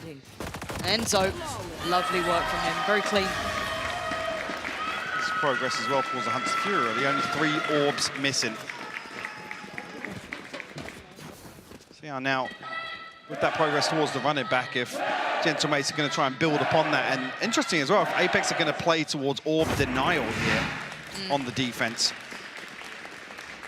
Will not they feel comfortable doing so? What's the bonus buy looking like? Well, bonus looking like. Guardian, Spectre. Yeah, okay, there's enough in this. There's a Bulldog there as well for Shadow that could be quite interesting. Right place, potentially, right time for it. Let's see how that pressure looks. Right, knife connects, so Natank going to be forced away here. A little bit of a pinch play set up, and you're right. Pico's the one to fall. Shadow's gone further forward, maybe trying to be disruptive in this, joined by Mystic. Just around that corner, should be able to hear some of these steps being made. Oh, and the spam's great. Beautiful. Enzo is controlling half of this map currently. Wouldn't want to go into his den. Shadow doing very well, and the tank gonna keep things on track though. He's gonna try and control that space. Magnum, can he punish the cross? I think Takas spotted him. Spammed out, yep. But Magnum gets the kill. How did Magnum be the one to find that? Hold on, this has now gone so dicey. Smoke goes in to try and keep some semblance of safety towards short. But Enzo's still standing. He's on 6-1. This guy's having a bit of a series already. This map is looking good for him. Clears towards help. Can see nothing there, so he notes the lack of presence. He can start to build forward. Magnum's got his work cut out. Not an easy angle to clear, but playing in towards an angle that may have worked. Not to be. Now Enzo drops down, faces his fate, but they did some great damage there. I think we got our answer here, at least on the bonus round. Apex fighting tooth and nail to deny that orb. Again, in some of these, you do want to see them concede. Again, if it's not really work. Yeah, okay, that's how Kiko's caught. Beautiful read from Enzo, though. Just to go for the wallbang outside B main. Well, that's how we got it. A couple of these, you're like, yeah. Fair enough. Yeah, Takas doing well there. But again, a costly first buy coming in for Gentlemates, so certainly not going to be able to build all those funds. Try to deal with that early amount of pressure the Gentlemates are applying. Dump of Util as well. The fragment drawn out very early on from Shadow. But there are 4 members of Apex here. It warrants it, right? Yeah, both sides, they're just willing to brawl it out on A, but the adjustment going to come in. They're going to retake that space. They're up for the fight. This could be ridiculous. The flash almost there, but turning in time. Kiko turns back and takes down 2 with him. Mystic once more. Paranoia sent, and he's going for it. Oh, it's perfect from Mystic. Up in their faces. Leaving Takas and Logan on the run. But Takas is here quick. Takas is here very quick. He's got an army against him. He's got the vast majority of Apex on the other side now. How much can one man do? Not enough, simply put. Only going to be able to take one with him. Logan a little late to the party. 4 players to find. 3 on this side of the map, and the spike left deep within their control. Tough for even a man of this capability. Oh my way, whoa, whoa, come on Logan, what's that? The high-low setup not perfectly formed and gives him a chance with 32 HP. Nobody looking this way either. He's got 20 seconds to play with. They finally turned around. I'm pretty sure Shadow just looked this way. And yeah, Shadow's got him, but just about. Logan still doing damage here, but Apex's intentions here, you can see Magnum invests in the utility to enable Enzo to heavy anchor B site and almost playing opposite end of the map here to make sure that they basically mitigate any risk from this KO pick coming out from Gentlemates. And no chance to remove his utility. It's paying off so far for Apex. Early timeout will be called. good time to touch base. I think we've just, as you correctly noted, we've really seen the intentions from Apex. These first couple of rounds have been very telling. Now, the question is, how much adjustment does Gentlemates have now? Do they have that capability to find that next step for themselves? What do you think that would potentially be here? Because they've been dealing with that challenge, you know, sometimes coming out a little bit better than others, but the vast majority of the time they have been losing out on that pressure early on. No, and what was interesting was Takas's interview the other day talking about the Phoenix and some of the quirky comps that Gentlemates have, and actually saying that, you know, the strat book's deeper than you may think. We've got more cooked up around this, so if we're going to see a very early adjustment here from Gentlemates, I'd be intrigued to see what one of the different approaches they have. I believe a couple of ultimates just about coming online for Gentlemates. At least the Bladestorm to run it back, one off the lockdown. Oh, yeah. No chance to buy into this one, so maybe just investment behind Takas if he's able to find value off this Bladestorm. A little bit of a switch up here from Apex, though. They're not going to lean as heavily towards A this time around. But it's not a totally toothless buy. You've still got the 2 rifles there. You've got the Bladestorm as well for Takas, right? And it's been invested, but okay, just about getting the ult away in time. The tank's going to try and take all that space, and he's been sent back. Not going to get what they want this time. Again, held at the door. You retrieve the orb at least. We got Logan 1 away from the lockdown. Actually, the TP from Mystic stuck here. Takas has found a pick on the other side. It's game on. Yeah, they've got complete access. Curious of that TP. Takas going to clear towards Hell. They know that they've got the site ready. On the other side, yes, Kiko's there, but still, Plant's going to be coming in. Magnum desperate to try and get ahead. The door going to be shut in his face. He can't get in anymore. He's got to respect this now. We're in the post plant. Heaven still held. Kiko's still there, looking for that support system to come into play. Mystic making his way over now. So the knife should be back up now, so information towards Kiko at least. Looking Takas towards is door. looking to get very aggressive. The flash, perfect, but Kiko able to avoid it. Hunter's Fury posted as well. It's going to be Enzo! It's 2 again! Huge! Enzo is playing out of his mind today. But it's only brought it down to a 2v3. It's still favorable numbers towards Gentlemates. He's still got to do more. Enzo and Mystic trying to work their way forward. It's Takas to hold and back the spray! Takas has him. We talked about what value he can find. A 4K here from Takas in this round. Enzo not looking too pleased about that one. How much can he do? He's trying desperately. That was how the pick came through. Wow. We saw it in the kill feed, but Enzo, man, had so much pressure applied here from that Hunter's Fury, but somehow Gentlemate's able to steady the ship, hold on to A site here in this post plant. It's broken the buy this early as well. Yeah. Down to just a Shiko with a Bulldog. That's it. And they're almost so headstrong in this approach, right? Just run it to A, run it to every single time. And you can see the stack from Apex. They put, oh, Magnum, all right. The first time this setup has been here from Magnum, so already a big lesson learned here from Gentlemates. Lockdown invested here to try and secure or reinforce this site hold. So Spike hasn't made its way across just yet. Just forces them up towards Heaven. So Spike's still not crossing through, still not going down. Now, fortunately, they still have that fragment towards Heaven, so that buys a little bit of safety here for this plant. Looking at who's the one to hold them back here. Mostly be Whalers at the moment. 2 still by Gen. They're just going to try and waterfall through. Magnum taking a little bit of chip damage on the way in, and Gentlemate's waiting patiently. No pressure to be found. Mystic noted. Gentlemates keeping 3 standing. Building back into this game now. Now, I'm curious if Gentlemates now feel like they force the adjustment of Magnum, of his utility, to see if they explore elsewhere on the map. If that was the main objective of a round like this, very curious to see. So, because these are the sort of things that, yes, obviously, these kill trips are very useful against the Jet, but the pathing is crucial.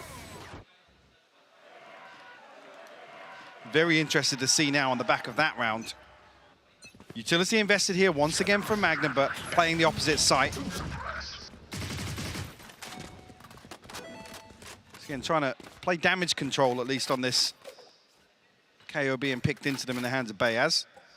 Spycam on the other side, though, so yeah, looking for a little combo here with the tag and the spam to come through. Much different look, though, coming out from Gentlemates. But big info, actually, from Magnum to be seen here. That might put Gentlemates in a position where they feel as if A site is the end goal here. Yeah, only seeing Logan on the other side doesn't give you much either. So if you're looking at it, who's really won in that information exchange, it would be Gentlemates. Now, here comes that pressure up towards Treat. Lovely paranoia to dissuade, and a flashback in for Kiko makes the most of it. Yes, Shadow there by his side. Takas is gone. Looking like the pistol round again, but the tank's still standing this time around. Gonna be spamming through that smoke, goes in, gets one, gets a second, the tank! Again, this guy's just a bulldozer when it comes to entries. We saw in that last game over on Split. Now Kiko, though, still wants that spotlight. It's messy, and he's flustered, he's frustrated. You can see it. And now down to the 2 alive. Enzo's been nasty with this, though. Already pinning down one. They're going to know he's on the side. Enzo's found Whalers, too. It's all on Logan, 1v2. He ain't got it today. Enzo still doing exactly as the doctor prescribed. Beautifully done. Some information relayed once again off the spy cam to allow these spams into the smoke to come off, and Logan under a ton of pressure here as well. See, a little half-hearted as well on the way into short here. Felt like Gentlemates initially had the correct plan, but unable to really capitalize early on. You're talking about, yeah, Kiko looking a little frustrated with that second kill slipping through his fingers. Kind of, I know it sounds bizarre, but almost expecting it of younger players to feel that pressure a lot more. This is, as I said, this is a career-defining game. As much as in the minutiae of the round, you can get lost in the smaller bits and pieces, but bigger picture, this is potentially life-changing for these players. And considering their record as well, this is uncharted territory to be in effectively recovery mode of a best of 5, starting off down. It takes so much perseverance to be able to do that.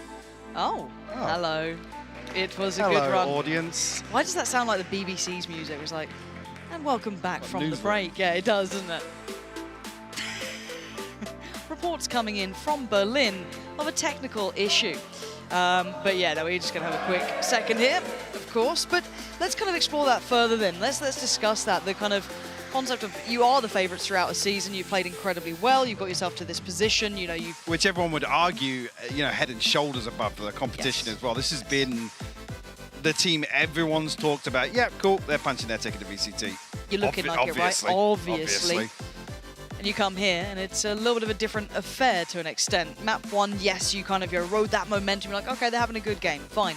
They've looked at one of our best maps. They know what we're doing. They played out well. Cool. Let's reset. Map 2, still a best of 5. As said, how many times can we say it? The marathon discussion. But still, it changes tone. Because, again, this is something that... 10 seconds left. I do actually want big teams to... This is the rounds playing out. But it's something that, for example, so a weird comparison, but a comparison nonetheless that I'll have to make as we go into waffle mode. Fnatic losing out to Liquid, for example, in our finals, right, before they went into Japan. Them suffering that loss to me was more valuable than any of the wins that they had prior to that. The fact that you have to then go back and kind of relogic things, kind of face your team as a different 5 to an extent. Fnatic have felt their losses, don't get me wrong. They've had their fair share, but after being on such a high streak, to feel one to bring you back down to earth can be so rewarding in the sense of things. But do you think you get that from one map to start a best of 5? Because there's no second step here. Correct. For me, it's the fact that you're going to have to see the mettle of the team, right? Do they have that capability? I say Enzo does. I know he does. I think he's one of those players who takes that in his stride. That composure is visible constantly. Absolutely. With Enzo. He is a cut above in my mind. I can see it in Mystic. You could argue as well, Mystic and Magnum were forged in heartbreak, basically, with that previous Fnatic roster. So I see those issues there, and I see that they have it. I think it's just a little bit of a PC issue. I think production's trying to be nice and talk to me when I'm not talking, but don't worry, it's all good. I think it's a PC problem. They're just going to restart the round, so the round didn't start, so we're going to go back to the start of the last round, as I think no one took damage. I think that's the rule set, don't quote me, but yeah, as said, I think that if they're able to lean on the 3 players in my mind that have that capability to kind of correct the course of the ship, right, then they'll be fine. They can weather storms like this. They can come out on top. It's going to be a harder game than probably they expected, but it's there. I think it's, again, on the post plan the other day when me and Yizu sat down with Kiko, we were talking about, how is it actually to play or be the potential superstar up on a pedestal as the duelist of this roster and be surrounded by this experience. He was like, yeah, it's nice to be able to lean back on, a couple of people to ground you a little bit in games like this. And like I said, the other series he was talking about having a very shaky start, got in his own head a little bit, but then the team had a few wins, a few confidence Started builders. to feel it out a bit more. 3K here, a 4K there, a nice Blade Storm, a couple of operator anchor rounds, things like that. And those conversations we don't normally have at VCT, Masters level, Champs level, because by this point now, yes, there's still quite an experience to like larger scale, right? Like your 10-year sort of experience levels, but a lot of those players are over that point now. Some will be those confidence players that need that start, but here it is very key. I mean, seeing the tank having good starts here, seeing him starting to warm into opening up these sites, that 2K just in the round prior, massive for him, right? So as you start seeing that come in, maybe it's there. I want to see what it's like for Apex. I don't think they're in trouble yet. I think map 1 should spark here. I'll put it bluntly. I'm worried if they go 2-0 down. Oh, absolutely. That's when you because we're further into recovery mode, and Correct. Apex haven't had to lean on that. Again, that's when the questions then get started. Okay, what's actually the internal systems like to address what do they that? have there? Yeah. Again, we then start looking at the coach and what discussions How experienced is a coach in that regard? Exactly. It's when we were discussing even, where it was like MBS, for example, a coach who knows how to bring people back from those scenarios. He knows how to lose. Yeah, which is a horrific thing to say, yeah. but it's true. It's how to kind of readjust certain things, right? Now, again, for Apex, how much experience do they have in that? Do they have that ability to sit back, kind of make sure these players are fine? It looks like they're in good spirits right now.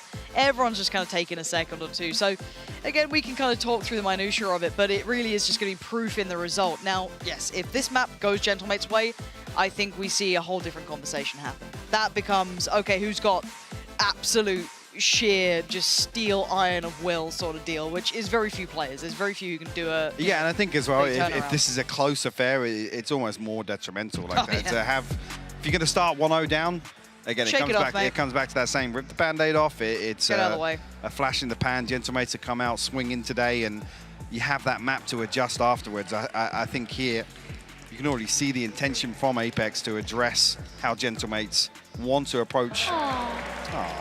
Did you ever see that? There was a TikTok, right, where there's, I think someone having their like dentistry done or something, and like the the dentist is asking for a syringe, right, so they can do stuff, and he puts his hand up like that, and the dude in the chair keeps trying to make a little heart with him, and it's the cringiest thing you've ever. I'll send you it, don't worry. Okay. If you know, you know. I'm It's fine. really looking forward to it. Yeah, don't worry, I got you. I've got a little bit of an update because this is going on a little bit longer, and they're worried because I'm already starting to talk about TikTok.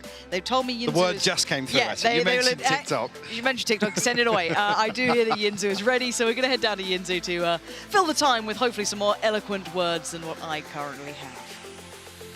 Actually, Pansy, I wanted to hear more about your TikToks because you might not know this. Hypop is a filthy Instagram reel employer, which is actually she does know it. It's a crime It's because that's disgusting. like. Yeah, Lothar knows all about the Zoomer things. But I do have an update for you guys at home. The reason we have a little bit of a delay right now is because we are rolling back the round and having it replayed. So we'll be with you guys shortly once we get back into game. But for now, let's take a look at this round, Lothar. Talk me through what was going on. I really love it the way that the team's fighting for space here. You will see like a push and pull on short that is being initiated by the Phoenix Flash. Now they're being countered by a paranoia that pushes them back, and now the teams are not like, they don't let it go. They want to fight for the space. So many pieces of utility here are being just spammed through, and you can see the aggression going through. That's also something that I really like when you play a double duelist setup. You need to commit because your, let's say, your utility is also running out. By the way, here, Whalers, a little bit late on the contact play here. If he swings earlier, could have been a little bit more efficient, but yeah. And we were seeing Bayes at the beginning of this execute, let's say, right? And he's literally 2 seconds off his knife, and it comes a little bit too late to actually have the effect or the impact that he wants. He also doesn't get to use the flashes on time. You know, it could be a little bit more of a staggering effect that will actually grab them the round. Oh, yeah, Baddy, what did you make of that? It was good. I think they're using the doublist. For example, in this case, they use the double duelist good. Yeah, like Lothar said, a little bit of push and pull. Yeah, they're doing good. I think they could have explored more B side because I think they're just committing to A lot, and it maybe creates a tendency in there. But I think they're using good. Yeah, one other thing I wanted to quickly ask you is in the agent select, you didn't get to really talk about the Cypher KO, all that, and you said that maybe it was an anti-strat into an anti-strat, perhaps, that they made the changes? maybe they outran each other, but I think they picked Cypher because of the double duelist and not having a KO, but they swapped. So Gentlemates swapped to no Fade or Sova, and then went for KO. And then that kind of maybe like messed the plan a bit from Apex. But yeah, let's see. Yeah, the positioning from Magno, of course, is to the test, how he's not only placing his wires, but actually where he's going to be playing on the map, so he, you know, does not get spotted by that knife. I think that also another thing that comes with the double duelist, and you were saying it as well, is the fighting for the orbs, right? And I think that Apex is doing a great job, and especially Shadow, in shutting that down. All that aggression is going, it's actually being constantly debated and fought for. Yeah, you can see like how those teams, both teams, are fighting tooth and nail in both A main and the short area, just like we've seen in this round. But in general, I really love the fact that the Cypher are literally putting the traps for the kills. So like on the B main, maybe we'll see it in the future rounds, there's one trap that goes over the boathouse for the updraft dash onto side, and it's very specific because that's the most common updraft that is being used by many teams when it comes to B executions, but we didn't see it yet. Just like Buddy said, I would also like to see a little bit more diversification when it comes to the plans of the attack. And it's kind of funny though with what you mentioned about the counterplays with the KO, because it feels like Cypher is the best agent to play against the KO because he can swap around his setups, right, from far away from him. Yeah, that is true, but maybe if Gentlemates read into it, because Cypher has been using both trips to kills.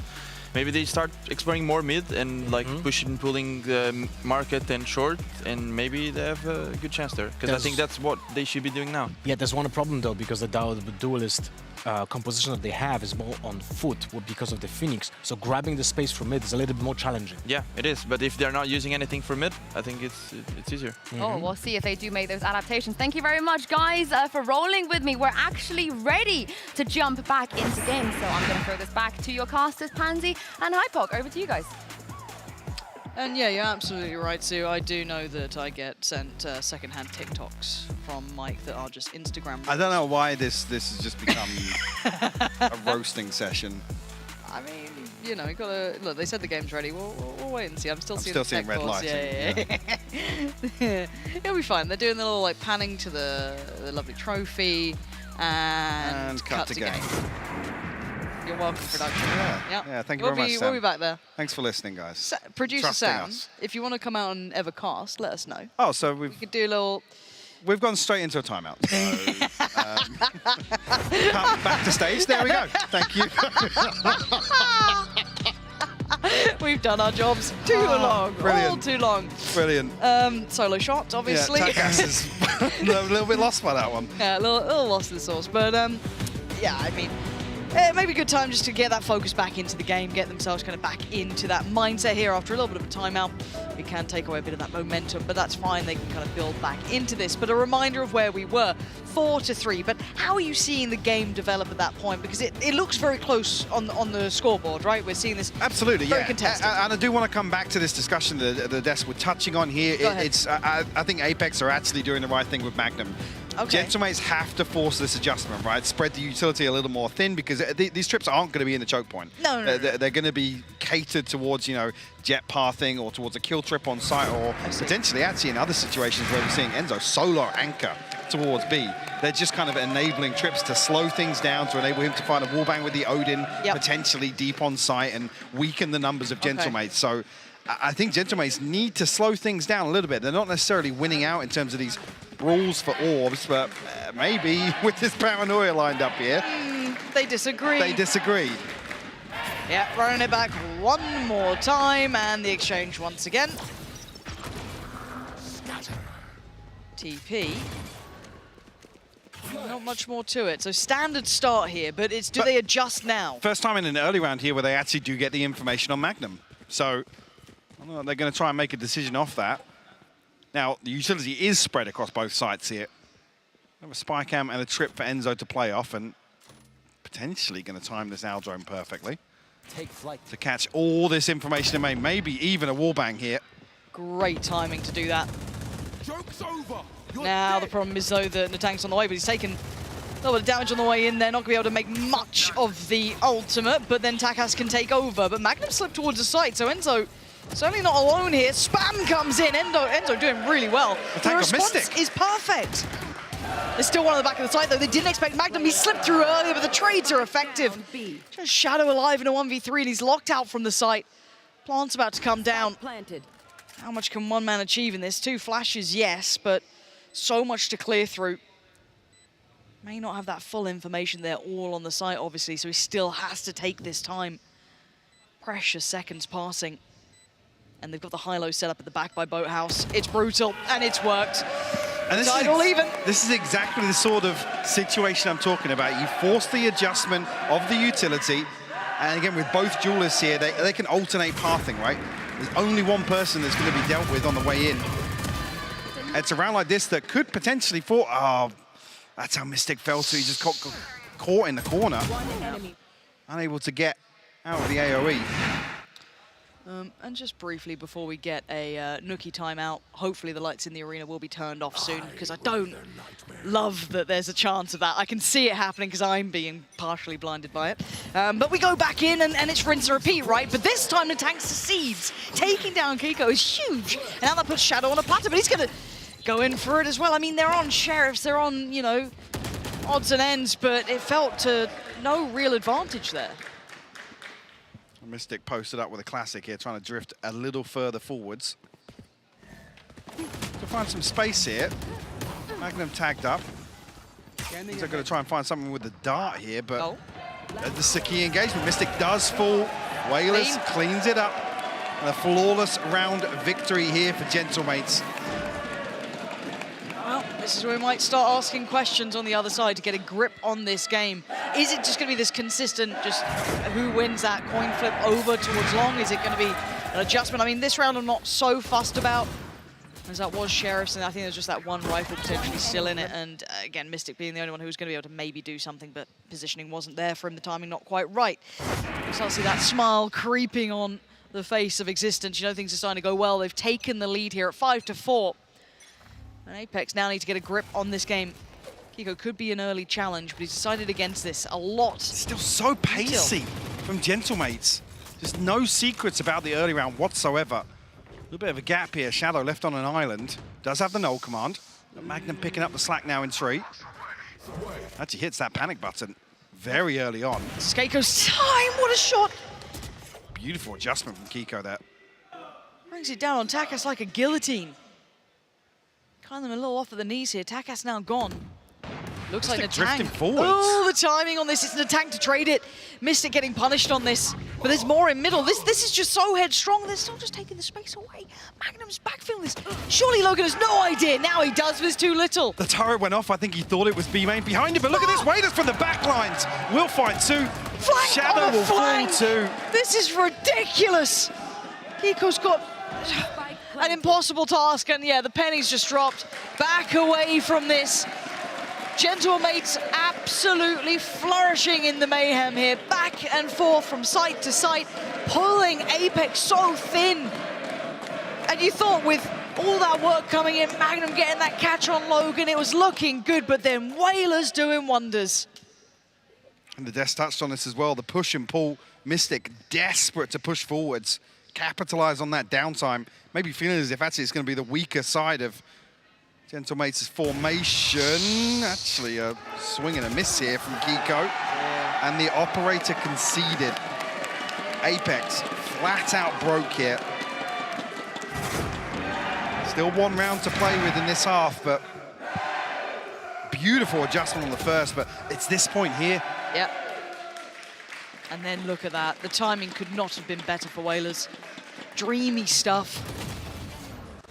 And maybe if Shadow was able to play out even further, but I mean, you're asking for miracles from one man there. Apex are in trouble here. This is when I start getting worried. This is either timeout time, and I think it is timeout time here, because they're starting to struggle a bit. Apex pumping the brakes, deciding that they need to get a grip on this game. Now, the problem is that they are going to be broke. They are going to have a lot of problems because we're starting to generate to get that confidence, right? They're just running it down places. They're getting great timing on stuff. They're getting their players activating. This is now becoming a bigger problem for Apex. Sure, and I don't know if really the answer is to go back to what was working early on in this half, because Gentlemates seem to be winning out in those brawls now. So it seems harder. Yes, it's coming at a different point in the round. Maybe the mid-round where there's a little bit of pressure towards one site and Gentleman's actually capitalizing in terms of the rotation, but it's a tall order here. A couple of Sheriffs. Make that 3 to work with. Hunter's Fury. Chico. Yep, full Chico. Yet to see a triddle, though. Yeah, well, last round was almost a triddle. nearly. Yeah, it was close. Bit more commitment, and I'd have been there with you. Looks quite simplistic here, and have fun, Magnum, I guess. Yeah. You're dead. All right, let's see how this one goes. Magnum knows he's in trouble. They're here. The tank's in their spawn. That's a good attempt for it. Lovely work from Magnum. Any more? Not to be. Okay. Taking down Bayer's not too bad. How deep the pressure was from the run it back, though. It's bought them a lot of time, but they didn't get the plant down. Come through regardless. I mean, no chance of Apex capitalizing too quickly on this. And the lockdown's going to come through as well. They desperately want to secure this, convert this advantage even further. The tank's position. Going to secure at least towards that catwalk take back. And I mean, what are you meant to do here? The tank's got so much control. Spectral lockdown. Extra time. Puts up all the defenses, so very few angles he has to be particularly worried about. An underhand flash through the smoke was all that Apex were trying to bring in, and the tank's farming. Getting back to the ult, not far away now. 3 already built up. Gentlemates starting to tear away this lead now. And no fear to secure this as well with the lockdown investment. Means that almost Gentlemates are happy to play out another brawly round here. Not going to rely on that lockdown as part of an execute. I believe by the end of that, 3 away from the running back for the tank, so definitely doable in the last, but the ultimate's definitely in favor of Apex. But they desperately need this round. There'll be another 8-4 half potentially here for Gentlemates. So Knife now coming out, not going to find anything, right? So this is just how much of a picture do they get given here? Kiko desperate to make some early impact. You can see there was that ping towards Whalers. Doesn't get what he wants, though. And now they slowly slide back in. This is a pace change from Gentlemates now. GP from Mystic. All the way outside B main once again. Oh, the timing of this walk could be everything. 2 players here. Fantastic. Whalers goes down, as does Takas. It's 2 coming out for Apex now. There's 5 of them there. Nobody's ready for the swing. The late walk was perfect. Taking back all that space, maybe off the info of the TP, maybe just intuition alone. But this is the best chance they've had in a moment's time. They've got to make the most of this one here. Kiko holding the line as best he could, does fantastic work for the side. Bayaz, you ain't getting away from that. Enzo, heat-seeking on that one. They've kept themselves in this game now. Able to course correct here in round 12. Only a 2-round gap now. Gentlemates definitely winning out on the back stretch of that half. Finally forcing the adjustment, didn't necessarily become a factor in these last couple of rounds. Gentlemates probably going to be feeling pretty good about themselves once again to kick off map 2 here, Lauren.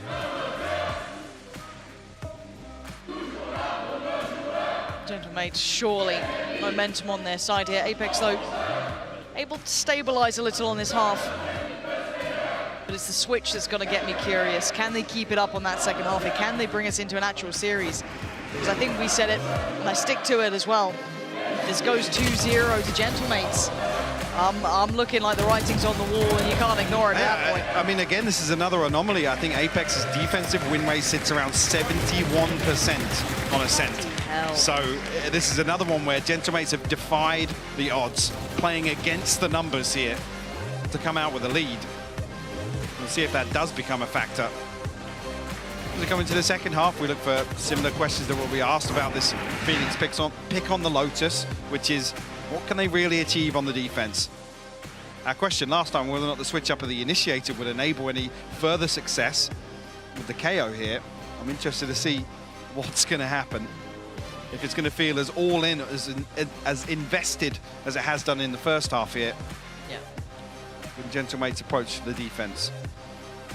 So many questions now going forward, and I feel like the answers can only really be from the rounds themselves. We can't even predict how this looks, because as you highlighted, statistically, odds alone, this is already playing out of the norm. This is not a traditional game that at least Apex are used to, or what even Gentlemates in the past was able to provide. holding the lead now at 7-5. The pistol becomes pivotal in my mind as well. Again, Gentlemates collect that, make it up to what?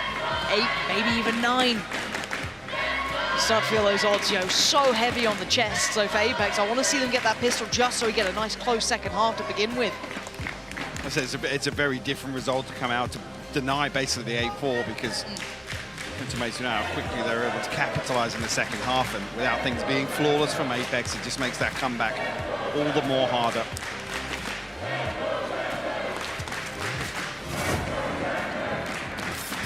Some big questions as we enter this half here. From Apex, at least semi-committed towards B main here. I don't know if anybody was tagged off that, so able to creep up behind this, but will be revealed by the knife nonetheless. I think that should tag Logan, yep. Will be suppressed, so no utility available for him. We've got to make the most of it for the next couple of seconds. Carrot's back in business, but not going to find as much value as they'd like. Logan's still going to catch one, a second, and they're being held a third! Logan reigning in fury, and Takas is there! Oh my God, man. Devastating! Logan Devastating! is just a beast in pistol rounds, time and time again. And he's pinged up by the recon, he gets flashed back, he's suppressed by the KO, he's revealed by the recon bolt, and then he turns around and finds 3 kills, Lauren. Outrageous stuff. Monstrous player, that man.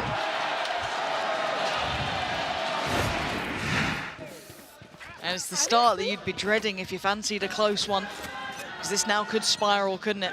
This could all get out of hand so quickly. Double digits beckoning soon. And a mid-walk here. Takas, hello, and goodbye. Magnum gonna overwhelm. Middle now open, actually tell a lie. Bears is here, but that's not clean enough. Forced away. Apex trying to just chain their way up middle here, get some more pressure building. The tank can only do so much. Shodika takes down one. Shadow, Bears trying, but they're making something out of nothing. They've got so little. They've made it almost, not again. No. This man He's done it again. has broken their hearts in pieces. There was a real chance there. They didn't expect it, they didn't see it coming, and Logan once again sends Apex back in pieces. I mean, this is beautiful from Apex as well. They dig so deep. They continue pushing behind this pressure. They win out with just pistols. But Logan with the backstab.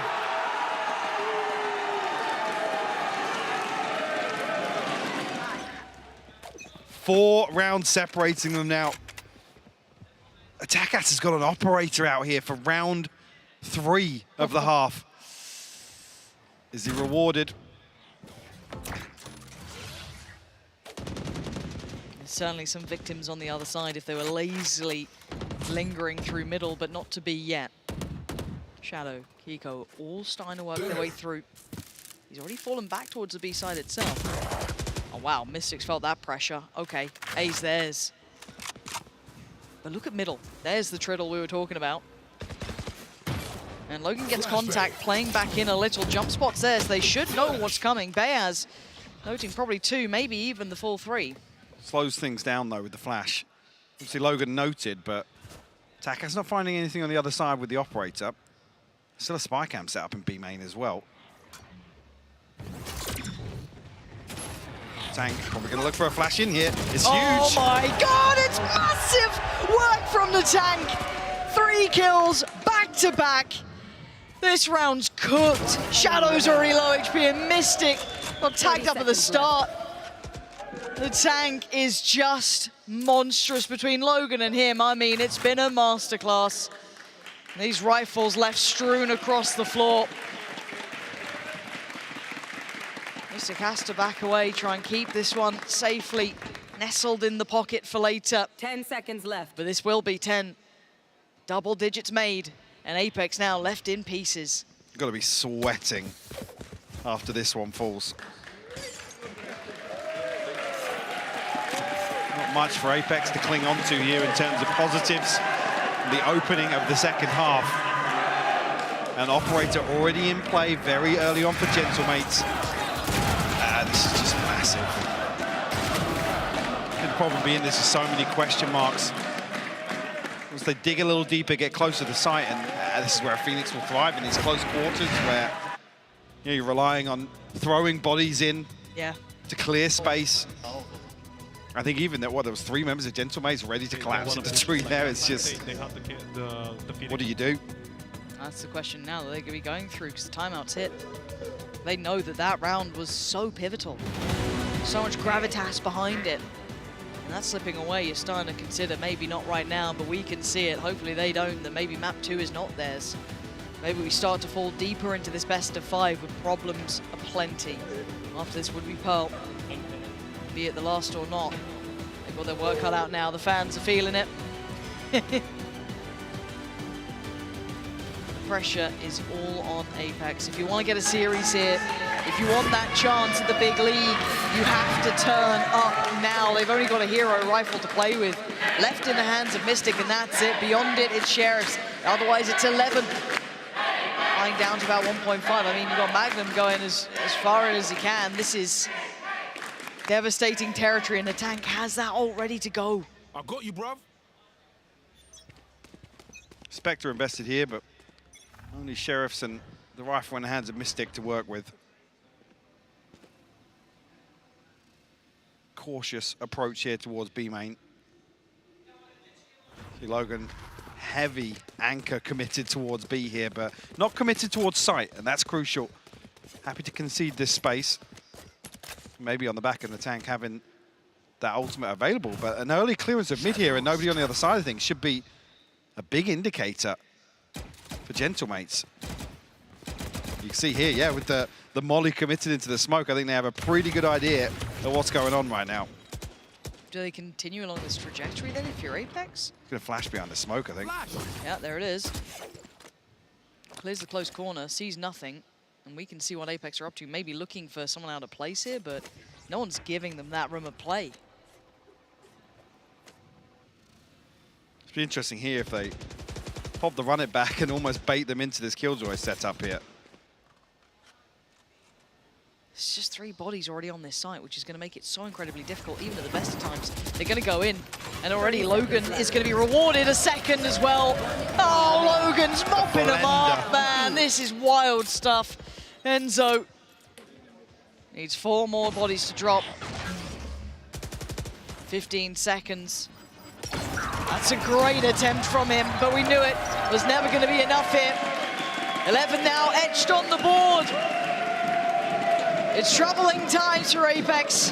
Gentlemates now getting very close to claiming this second map. 30 seconds left.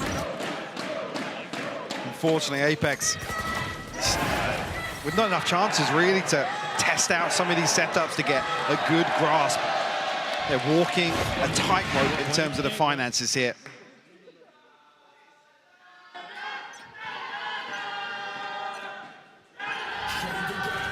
Ultimate's on the brink here.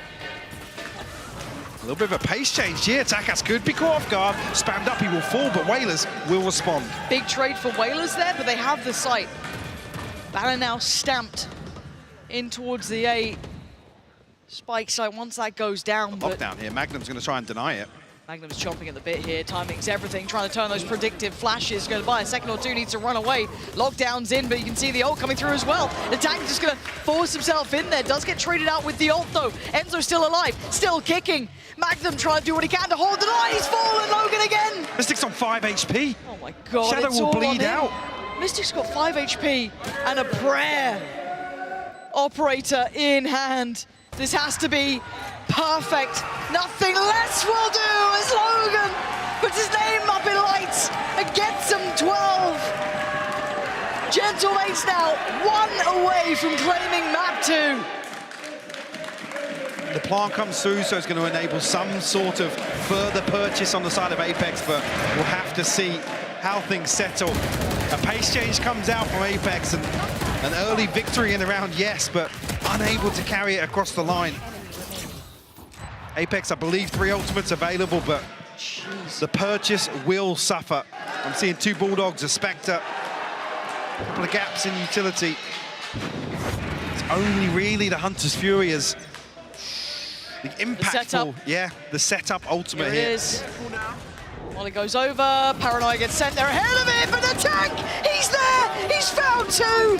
Whalers going to try and dip away here. Enzo going to pop the ult and try and survive this. Whalers, he's doing as much as he can to stay away from this. Gets the tag at the end, but he's still standing.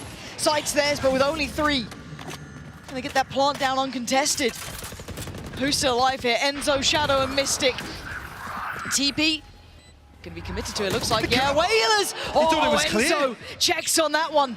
You're not going to get away with that now, back down to even footing, but with Logan alive, there's still something to be worried about. Takas draws the attention, but Logan drops. Apex holding on to this, clawing into this round. Bears and Takas now, trying to get closer. Mystic spots Takas, looks towards heaven, takes down Bears, it's still alive! There's still a chance, they're not done yet. A lifeline here for Apex. Back-to-back brawls here for A-Site. This was in the tank, by the way, finding 2 openers to slow things down on the way in. Oh, it could have been even more. Looking at that again. Bloody hell. This game's heating up now a little. 1 round's not enough, though. Have the Blade Storm now to offset this purchase, maybe give them an opportunity to bank a buy in hand. Enzo had to carry in the operator here. Paranoia's good. Pacey again. Oh, this could be everything for them. But Takas, he's still standing. He's been able to isolate the 2. Gets away, resets a little, adjusting as Logan's well. heard Logan, oh, but Mystic turns on a dime. It's Takas and Whalers a mile away from each other. But do they know about Whalers? God.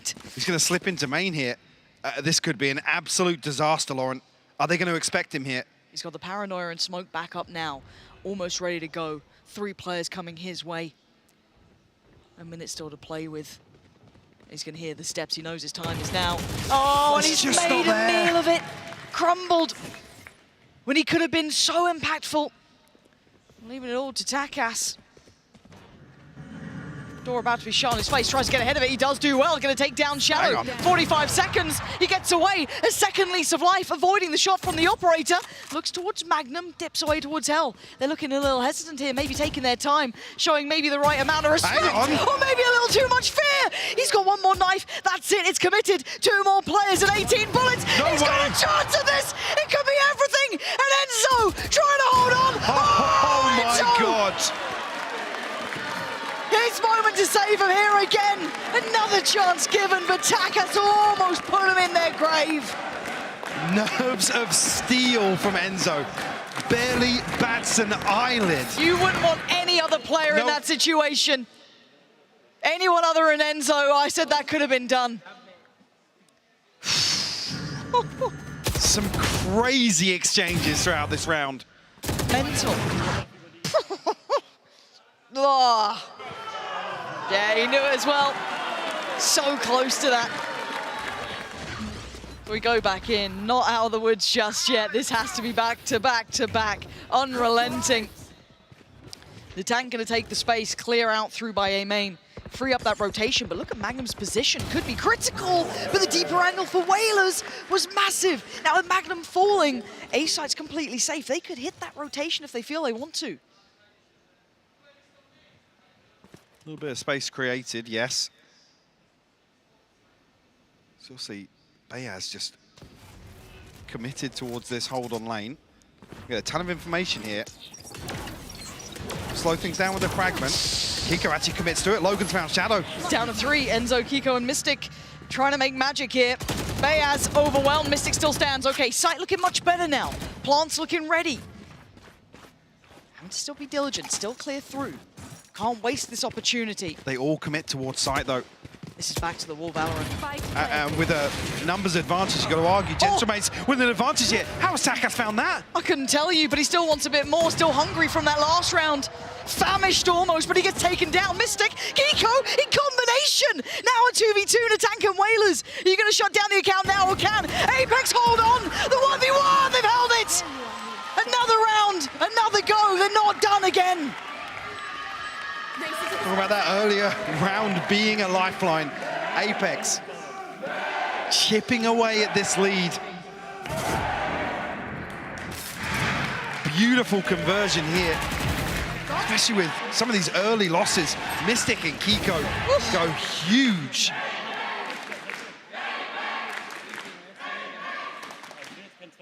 beautiful trade coming out.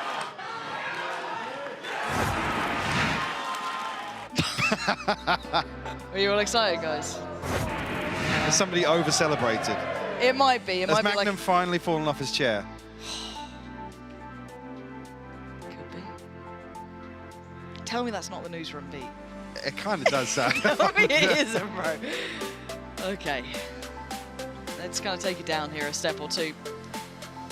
As obviously in our contracts we do have the tech pause. Got to hit the quota. Yeah, apologies for that at home, but you don't want to know what the fine is if they don't give us it. So, 8-12. We've got maybe a game on our hands. I feel like as soon as I say that, they'll just, you know, tip it across the line. But they sit on 12, right? Gentlemates have set the bar, but that final round is always the most elusive, isn't it? It's always the one that's just that little bit harder to find. And for now, Apex have done everything we've asked of them. Sure, I mean, they've chipped away the economy as well, so coming into the next, Gentlemates aren't going to have a big ultimate. I mean, the null command is there, but on the defense, really, it's to maybe sponge in the execution of some form. Not necessarily a playmaker for them. And nothing really to write home about on Apex's side either. Still got the TP for Mystic, still got the neural theft for Magnum. But in my eyes, already done the hard work, Apex. Stringing together some rounds here, but there's no margin for error left. No. On Ascent. I mean, Takas almost did it himself before as well. That's a scary one, right? That was... With an operator out of Enzo. The worst weapon you want to see in that situation when Takas finds the other 3 kills. Yep. Oh, what a game we're getting.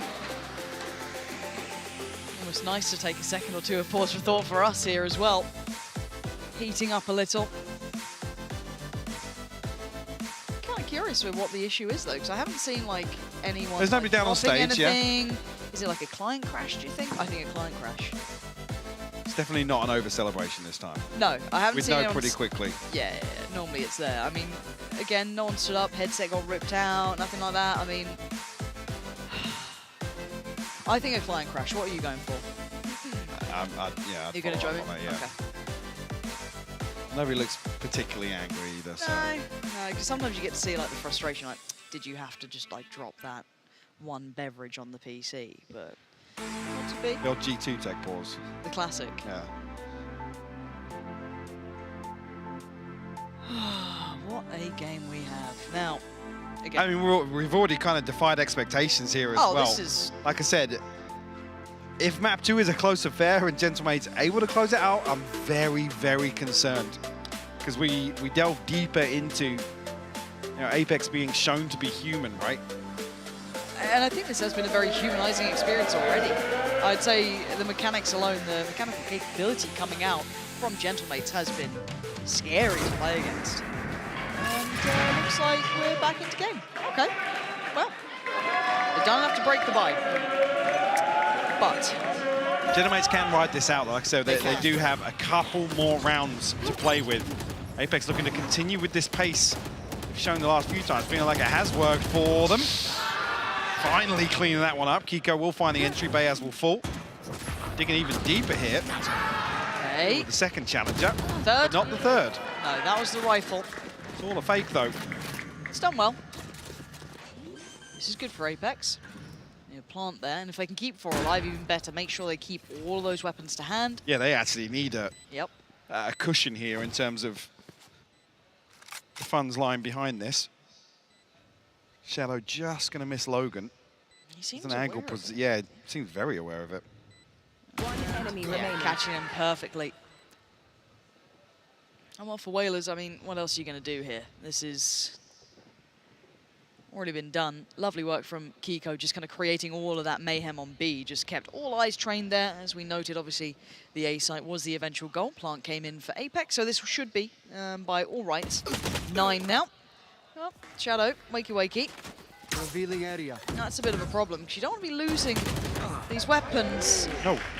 I want to see what the buy looks like after this now, actually. I mean, Shadow's comfortable, but I mean, Magnum has to repurchase the shield, so be able to spread the funds at least. But like I said, with a deficit like this, you do want to have a cushion, so you can potentially play out around that. You know, you're not banking on 3 or 4 people surviving through it.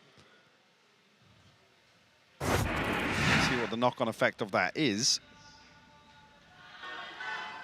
We'll be able to obviously get rifles across, but Shadow down to 900, Enzo down to 350. Some ultimates starting to creep online now. Hunter Fury back available for Apex. Very, very early. No command popped here. And the Hunter's Fury to try and deal with that. There it is, that's gone. But there's still utility littered on the across site, yeah. It is actually currently disabled. Yeah, so they do get safe avenue. Until then, you just saw it kind of hit back on. Magnum going to take a fair amount of chip damage here. Got to be cautious, but he wants the space. So they're going to get the plant and put us into a 5v5 post plant. And this is when it all gets manic, chaotic, and Mystics fall, and Logan with the first. The tank now creeping around, but going to be noted by the Owl drone. Flash to follow, catches Enzo! Digging so deep here, 21 for the side. Takes a boatload of damage, but still doing wonders. They got to get towards the site here now. Enzo still holding on, still finding Bayaz. They've sent him back. Time to save, boys. Whalers, this time overwhelmed, outdone. They are holding on to this vice-like grip once again containing, and they weather the storm against all those ults. Desperate to try and hold on to this operator. And the rifle here for Logan and Apex. They're trying to apply a little bit of pressure of their own. Logan clinging on for dear life here. Might just find him. They do. Shadow will remove the rifle. And up to 10 now for Apex. Double digits. They've done the legwork here in the second half. But it takes one lapse of concentration, one error, one mistake, one moment for maybe Enzo to take a break, and it doesn't go so right. So do not think it is just plain sailing yet. It's OT or it's back 3. So still a bye here for Gentlemates. 2 strings of 5 consecutive rounds for both teams here. After that 7-5 half. Almost faking out this pressure early on. No commitment behind it here as Apex try and find some space towards shore. All the way up catwalk already, actually. Who's it? Wait, okay, Takas. Operator. All right. Hard to clear with these two. I'm going to have an easy time of it. This 3-2 split is going to have its work cut out. Nothing particularly to draw the attention away. 1 minute left, and they're just letting that tension simmer. Maybe just waiting for Shadow's knife to come back up. The Owl drone will clear a little bit of space here. Now that knife's available. To get committed onto this tag from the Owl drone. The double swing. Takas just respecting the smoke here, but Waders has found a kill. On Takas, he's still close by in the tank. He's called Kiko, and now it's going to be Shadow, Enzo, and Mystic to try and make it work. Shadow's cracked through on the first, taking down the tank, but Whalers is still on the site, looking for that player to peek through the smoke. He finds him. That's Shadow down. The follow-up as well. It's all on Enzo, the hero of his last couple of rounds, the one who's kept Apex in this. He's still firing off. 2 more to locate. 2 more to put in their grave, and the spike not in hand. With 20 seconds, he has to find Whalers. He has to deal with Logan. You can already see it, Whalers tucking in. He's TPing out. Oh my word, nastiness from him. 10 seconds now, Enzo. There's no good option anymore, no safety to be had. He knows he has to make a poor situation. He has to try and make it work, and it's not there for him. Gentlemates get across the line here. Map 2 is theirs, and this is when the worries begin. It's heartbreaking to claw their way back into this second half and still fall short. Gentlemates finally sealing the deal on a 2-0 lead here in the grand finals in a best-of-5 series. Carrying that momentum across from map 1 as well. You see the confidence just brimming even in some of these round losses that they're conceding. The crowd definitely still behind them. Crowd never sweating, never worrying. But worry is the name of the game now. If you're an Apex fan, a player, or even just a viewer, things are going from bad to worse. Now they got to run it back all the way if they want a chance at this at the big leagues. Do not go away.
Apex, they made it close, but Gentlemates are a match and series point here with a win on Ascent. I am your hosting, so I'm back here with Batty, Kakuka, and Lothar. Honestly, maybe I thought could have been potentially a real comeback, but in the end, Kakuka, Gentlemates, they just closed it out. I cannot believe like the timeline that we're living right now. We were memeing and we were just joking at the beginning of the day. Maybe what they did yesterday is going to be repeated today, and the energy is just so contagious right now from Gentlemates. They didn't look very happy by the end of the map, probably because it wasn't as easy as they might expect to actually close that one up.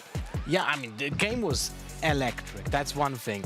That 1v4 from Takas with the 1v1 against Enzo, if that would have finished that map, oh my god, right? But what is it with you lot and spoiling what we're gonna see? Yeah, Mike was doing that the other day as well. I'm sorry. Well, I'm gonna keep it reserved now. But yeah. Anyway, my point is, like, the entire match was super exciting to watch, and you see Natang being the MVP, not really surprising, but he's also getting like a lot of attention, I would say, just because of the role that he is playing at. Like, he is the main contact of almost every single round, and he was doing it perfectly. The flashes, there was like so many opportunities being just single-handedly won by him peeking after a flash and getting like 2. I agree with that. I actually think that they're utilizing the Phoenix very well. And I'm happy they won, to be fair, because Phoenix Comp, you know, Phoenix Comp. The camaraderie. Exactly. No, but I think Nathan is playing really well. He always taking 1, 2 guys more than he should, and I think that's the break point here, is that like he's just popping off. I mean, one of the other guys I think we got to talk about is Logan. I think there was a bit of a Sentinel diff there in the end, the KJ Cypher battle, but as the side switched, Batty, Logan, he just, you said that the tank takes 2, Logan takes like 3 or 4. Yeah, I think these 2 guys are just carrying the team. I'm gonna be honest. I thought Takas would like just show more, but I think Logan and Nathan are just showing up today and showing up. Yeah. It's very scary because we know that it's not about the guns and it's not about the position. We see the reaction that he has on the map, and everything happens so fast, and he's always so ready for it. And he's also way more cautious than the opposing Sentinel. Something that you mentioned as well was a Sentinel diff.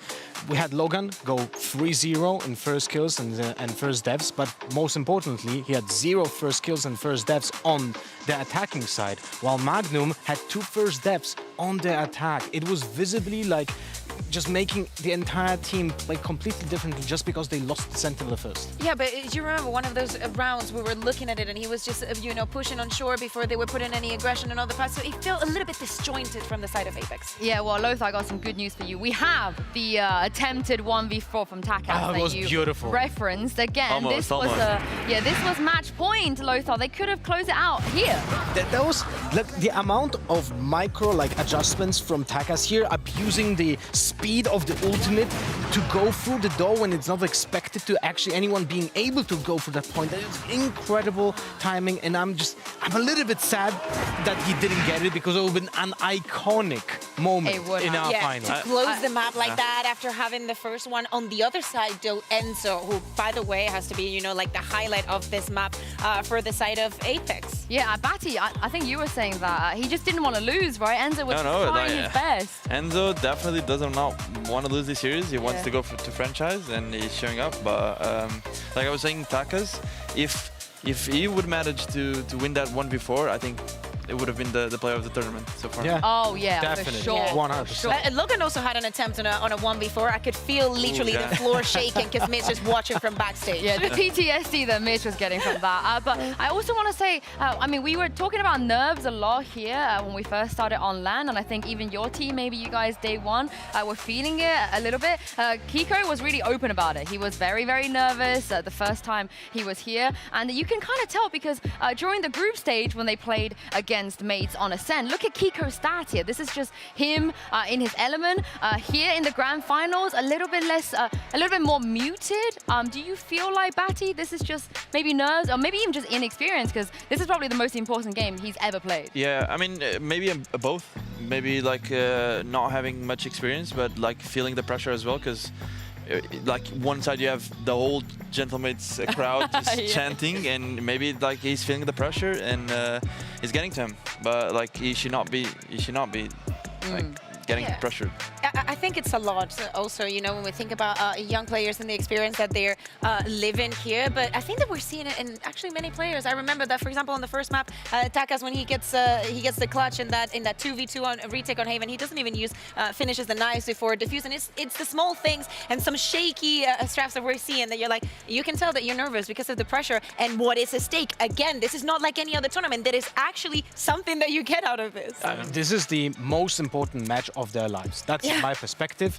Unless you go to Champions and play in the grand final, there's nothing that is gonna have bigger stakes than this match, and it's visible in players. But it also, I feel like some players benefit from it, and I think one of those players is Logan and the tank. Those are just like radiating on stage. Yeah, I mean, fortunately, there might be a reverse sweep. Hey, you'll never know. But this is a time we have to say goodbye to you. Batty, happy birthday, by the way, once again.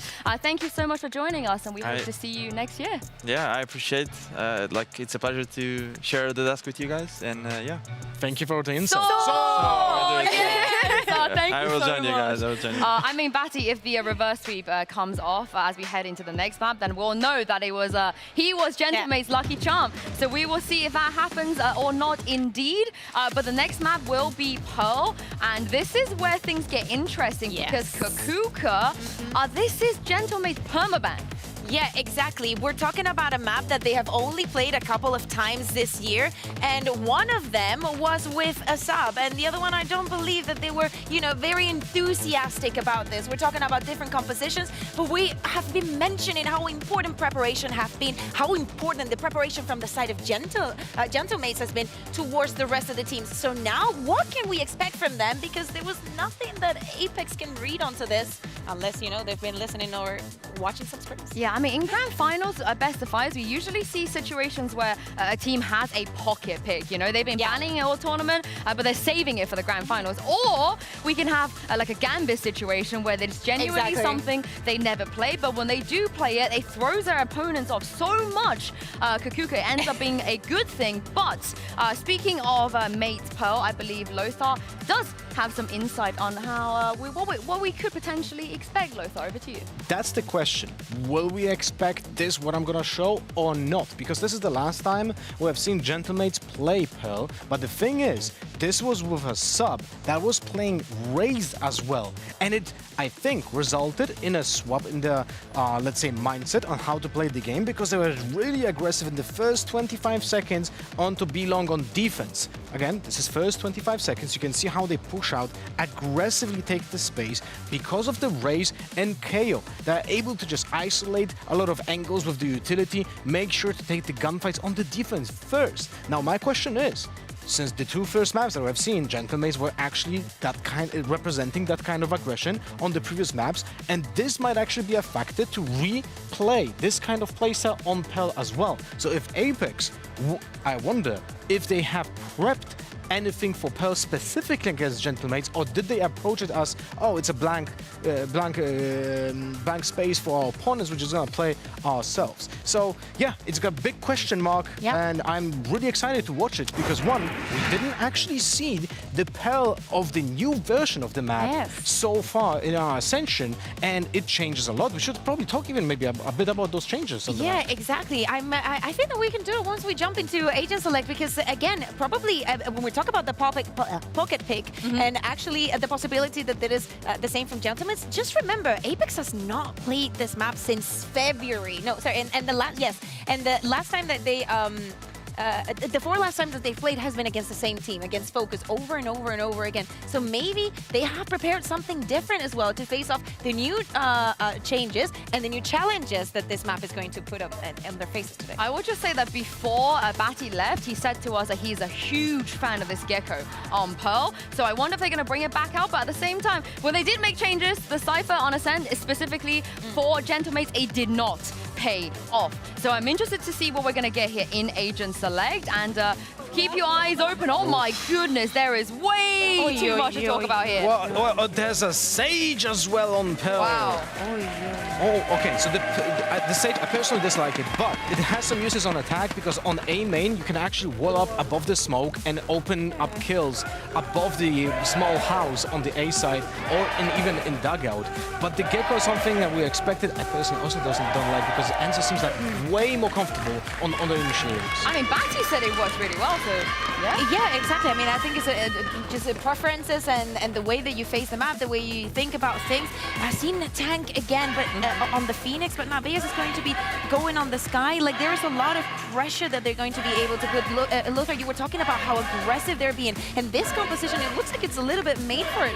Yeah, you can follow up with a flash steered from the backside of B side, while the Phoenix goes closer for his own flash. There's a lot of possibilities here. I wanted to point out though that both teams don't really have a lot of possible utility to play with. Like there's a Gecko molly and that's about it, and the KO grenade, but that's about it. Yeah, and I want to say in case you guys at home are confused about this Sage on Logan, he has played a lot of Sage. It's actually his second most played agent, so don't be worried about that. But for Apex, however, they have this one chance to make a comeback because Pansy and Hypok, if they don't, Gentlemates will be heading straight to VCT. You are absolutely on the money. One map away, but this is not familiar territory for them. This is not something they lean on often.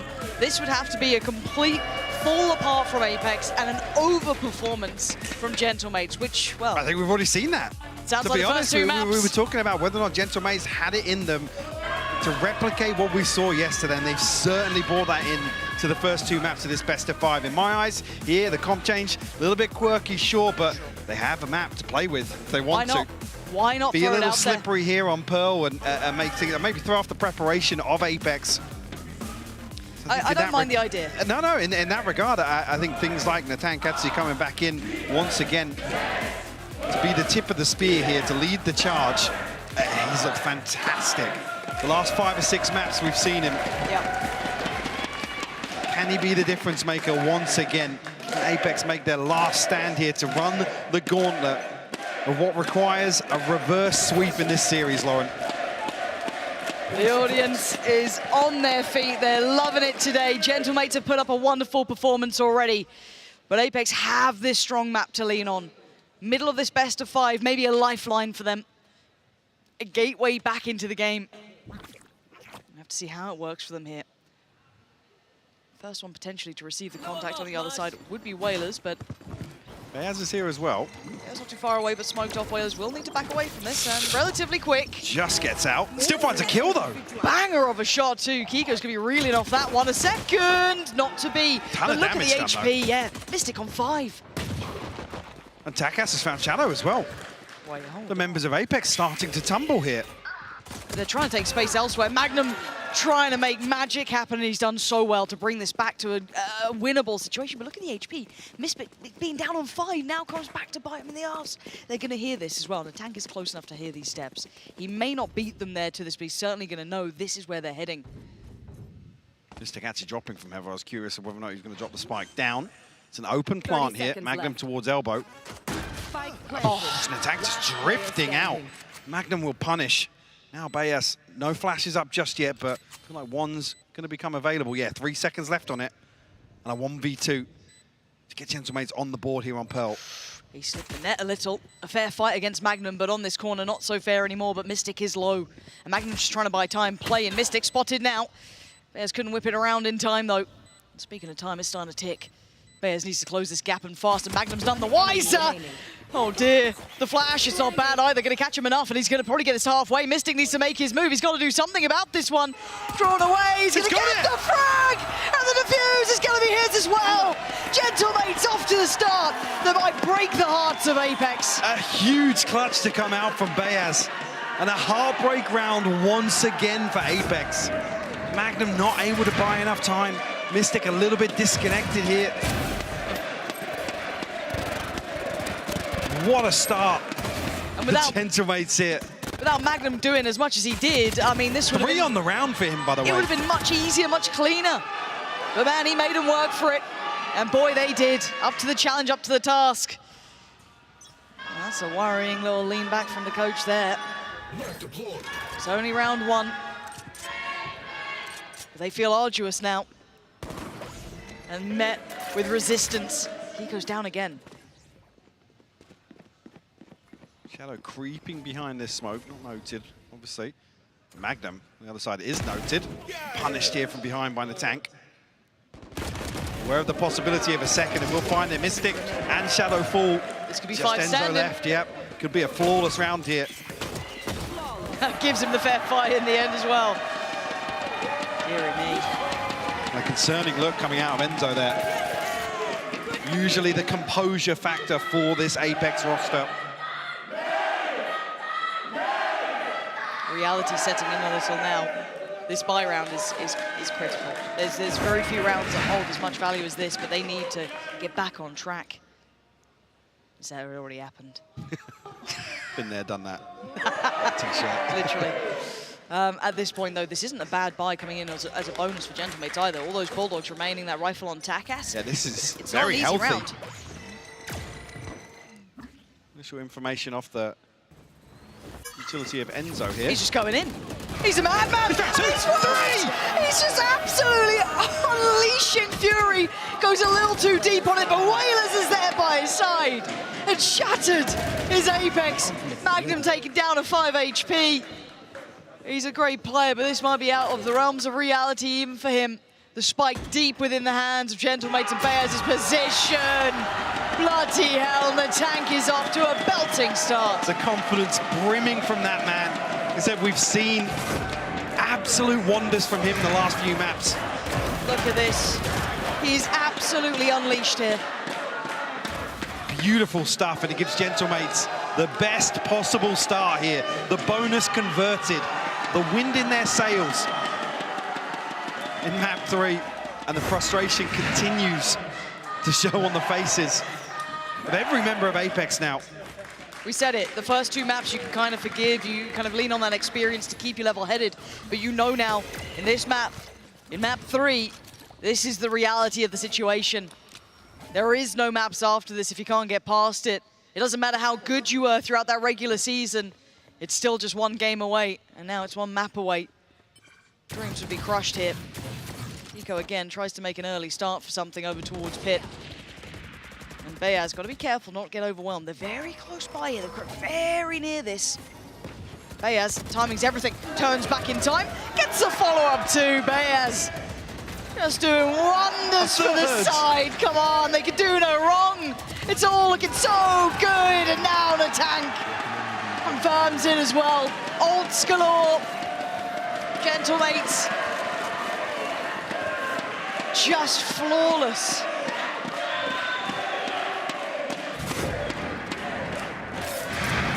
Talking about being very concerned if map 2 falls. An Apex trail. The 4-0 start here on Pearl. The big question mark actually in the front of this veto. Actually, we passed the midway of these series. Neural Theft available. A couple of other ultimates on the brink here. Mystic 1 away from the divide, 2 off the null command. Enzo does have his available here for the start of this round. Is Natang going to pop the ult off the back of this? There's 4 players here. Oh God, not again, Natang. The flash is ready. Slowed down for a second, hindered, held back. They're trying to just keep him contained, and they do. They deal with that first frontal attack almost, weathering that first storm. But he's got that second lease of life still standing and not a problem in his eyes. I must wait a moment. Apex looking hesitant.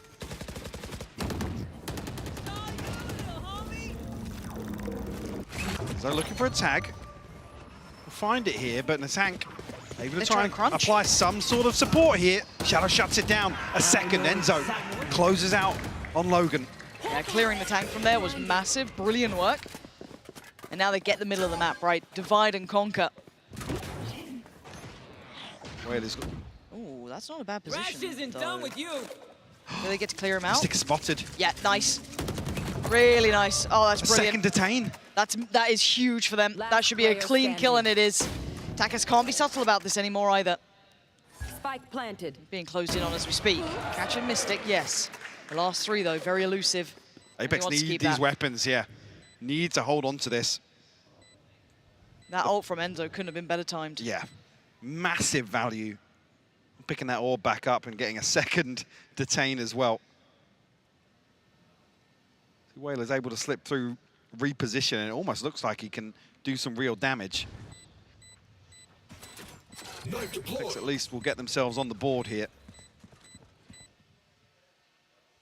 Will in turn, I think, gain Mystic's ultimate and Shadow's. So some tools at their disposal for the next round, but this operator in hand for Takas now could be the difference maker in a few of these slower burn rounds.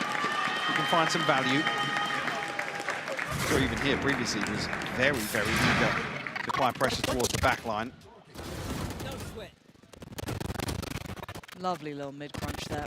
And the ult again, finding Whalers just removed any of that potential of upset, right? If Whalers got away with that, didn't get noted. He had a lot of space towards main. The emphasis on mid meant that there was a lot of space for him to work with. Potentially backstab that execute here, completely conceding B's site here, other than Whalers. So 2 towards R and 2 towards stairs on site here for Gentlemates. Takas. He's able to post up again on this angle. Surely gets cleared. He's actually creeping closer. Getting aggressive, and he's rewarded for it. Gets to fall back without any threat to life. They're finding Kiko time and time again. I believe that's his third first death. Magnum will equalize though. Logan will fall. At least Magnum shows his hand very early on. Players with a deep clearance on the Trailblazer, actually. We'll probably note the fact that they've retreated, which is why we see Takas drifting all the way towards B site, just in case, but Apex feel as if they have an opportunity here towards R. Oh, that's really nice work from Enzo stuff there. Making sure to use Dizzy so well. Clears through by Art, just being very unlucky. Very heads up about it, even after taking down Logan. The tank didn't give away much. There was no flash to follow, even held for a second, but they don't expect for a third time. Still, Enzo, I've got to say, in every opportunity that Apex has had, Enzo has had influence, be it the ult coming in, being this work from Dizzy. Everything he's done is making so many chances for Apex. Whalers this time, does he get away with anything? His timing's quite good. I was going to say, nobody looking initially, but Mystic turns back onto the angle. Man will get the plant. And Takas again left to hold on to this operator for another round. Already Mystic on the hunt here. Want to try and apply some pressure. Who hears who first, though? Oh, Mystic's heard him. Hello. Ooh. It's not so easy now. Oh, dear. Not ideal. Might get to keep this a little bit longer. Another, and he's got the Blade Storm. Now, Magnum's going to know he hasn't pushed past this trip, so the ping comes through on the mini-map. Not expecting that. Takas almost a chance of it. Wow. You get the Blade Storm regardless from the death. Concedes the operator. And let's, again, put this in context. Let's bring us back down to reality. This map is not a stronghold by any means, even in their own right, for the likes of Gentlemates. It's never been a comfort for them. This has been either perma-banned, removed. It's not in the map pool for them. So this fast and loose style may eventually meet its maker, right? There's only so much you get away with. Do we see the adjustment now where they have to maybe respect the possibility of some of these set pieces around Enzo on the Gecko? These close points of contact. Not necessarily going to work in their favor if that's what Existence is feeling as if needs addressing here. Only a couple of rounds in response from Apex, but with that start, Gentlemates immediately, I don't want to say reset. I believe off the next purchase, it may very well be. Have a glance to see what situation it It's is. still fairly comfortable, actually. Yeah, Takas Blade Storm, he's sitting on 4,100, and a couple other players sitting around 1,400 as well. Oh, man. I mean, we said it yesterday. That's been amazing. Yeah, I mean, we saw it from the watch party. We know where it comes from. Yeah, absolutely. Energy bleeding across into the Colosseum. Very cool to see, genuinely. Old and jaded as I am. Nice work. Okay. This lead might get eroded from this point onwards. We have to see if there's capability to the depth here for Gentlemates. This turning point, I still say, is a huge, I guess, boon to the credit of Enzo here. The fact he's been doing this, unfortunate for Logan there. And look at it, the stars align. There's That would a have been ton perfect. of bodies on the other side of it for Apex. Takas is still here. Operator is around as well, so... I think he spotted just a glimpse of Kiko here. Okay, not landing that one, but they are quite close, so they could be able to kind of close that gap. Divide's going to go up. Logan trying to slow the roll a little, but not hard for them to navigate past at this point. Wingman off to do job. Look at him.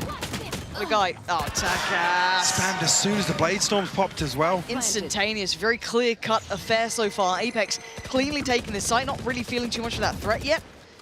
But it was the retakes that were devastating before, but this is, again, different map. Different Divide situation. committed here. Second one goes up here. Now the flash going to confirm there's someone at the back of the site, but there's 3 players there. The swing not good enough coming out from Logan, but attack doing well. The trades are effective. Apex holding numbers and holding the site this time. Showing that pedigree here.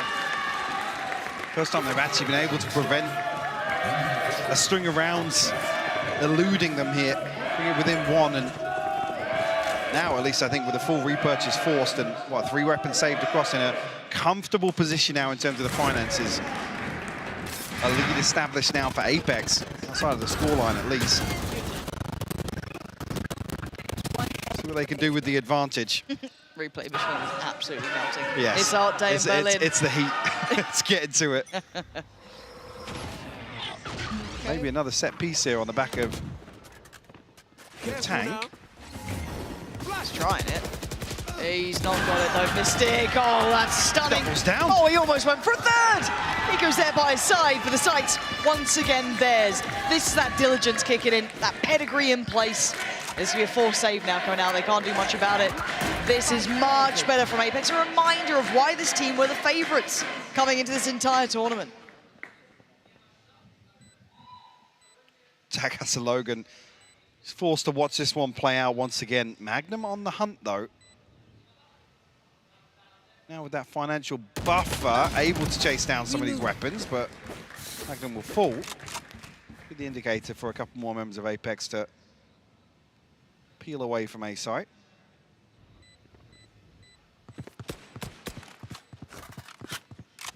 If Logan's got any more TikTok walls, we'll see where he's going to be investing them. They're not finding them on Instagram Reels. There's not many of them on Instagram, to be fair. Okay, 4 apiece. Tied up now. Almost looking for Takas to actually make this investment worth. The first comes through from Mystic. Again, on the other side of things, Apex still showing that they're not going to respect this pressure. They're willing to still fight for these very early contact points. The tank has been a beast in those situations. Have the run it back available. It's a dirty little cam, isn't it? That spots all the way into art, yeah. Really nice. We've seen that Natank's been trying to play there. We saw it with Logan before, Bayers as well. So punished a few times, though, by Enzo's utility, which is why I think we see the deeper lean here, because that ultimate's available once again. We saw how... Utilised it from here last time, too. Yeah, Logan was pinched, and actually a second detain as well, but dealt with this time. Uh-oh, that flash. Oh, Enzo doing so well to be able to navigate around this. That pressure is insurmountable. And double it down, triple it down. How did Enzo get that? Was that a wallbang onto just the ultimate reset? And surely. The tank stepped into it. North Def will come through, so Logan will be identified. That slow's not going to save you much here. Ton of work to do. Kiko shuts it down. Apex from strength to strength now. Bears, get 4. That's 1. Just 3 more and you've done really well there. Gets a headshot of Kiko there. Mystic responds with a headshot of his own. Yep. Backing away. Okay, I think we're starting to see that tipping point now, right? We're seeing max money almost hit here. Enzo sitting on 9K. You got Shadow 8.8. This is where Apex should take control of this. Now, whether it echoes through the series, yet to know. This could be a blip on the radar. This could be that 2-1 then leading into the rest of the series. Keep in mind after this, they win. Then let's have a little look where we go. Lotus and Bind to potentially close if it goes that far. But this, again, is the one, when you look at the kind of percentage offsets of, one map sitting so favorably to a team, This is the one that is very firmly in the hands of Apex. But Gentlemates have a map in hand. They get to play this out. They get to have that little bit of freedom. They can try and be aggressive. This has to be rebuilding for Apex, right? Get that confidence back on the side. Get them feeling out the game a little more. Enzo is dragging them, kicking and screaming through the series. A hero time and time again, even in a 2-0 scoreline right now overall. Okay. Even there, I did see Logan actually revealed off the Neural Theft and quite out in the open, as I said. Not really had much of a say in some of these rounds, sitting at 1 and 5 right now, and conversely to Enzo, usually, repeatedly, the hero for Gentlemates. Playing a very different role, obviously. Flash and dash coming through. Oh, that's Kiko. the operator gone. Wow, Kiko did so well on that. The nice little combination work with Enzo. I think they're reading so well what Gentlemates are trying to do. Maybe it's a little bit one-dimensional at times, but fortunately, I guess, in that regard, at least Logan gets to pick up the operator that falls, but then it's just like, okay, Whalers, you got to then deliver us 4, 3 at least, maybe something. Easier said than done now. What can he find? No one's nearby. No one is near this site. They are a mile away. Deserted and dead. Enzo clears. And we got 3. And again, it's that almost poison chalice of you want to keep that operator in play, but how far are you willing to just keep saving after save hit? This one, just not going to be happening. Tank with a Sheriff in hand. Going to try and do some damage at least. Apex comfortably resetting off this, and Shadow actually lined up here with a flash if needed. Tank's just desperate for somebody to peek onto him. Logan, like you said, holding on to that operator. Bears might even try and play him in with a flash here. Potential to do some damage. No, the Tank just swings into it, catches the flash himself. Bears probably doesn't want to give up. Another orb towards an ultimate here. Just going to fall to the spike. Shadow wanted to entertain the possibility somebody was lurking behind. But a 2-round lead now for Apex. We haven't said that yet this series. Yeah, it's felt like a bit of a drought, so they've got to be able to kind of capture this. And it's not just about this map, though, but again, it's the combination where we're starting to see Enzo is just being marvelous. I can't sing his praises enough. What he's able to facilitate for this side is incredibly impressive. Look at this absolute string of rounds. We're at 6 on the trot now. It's kind of creepy. Yeah, I don't like that.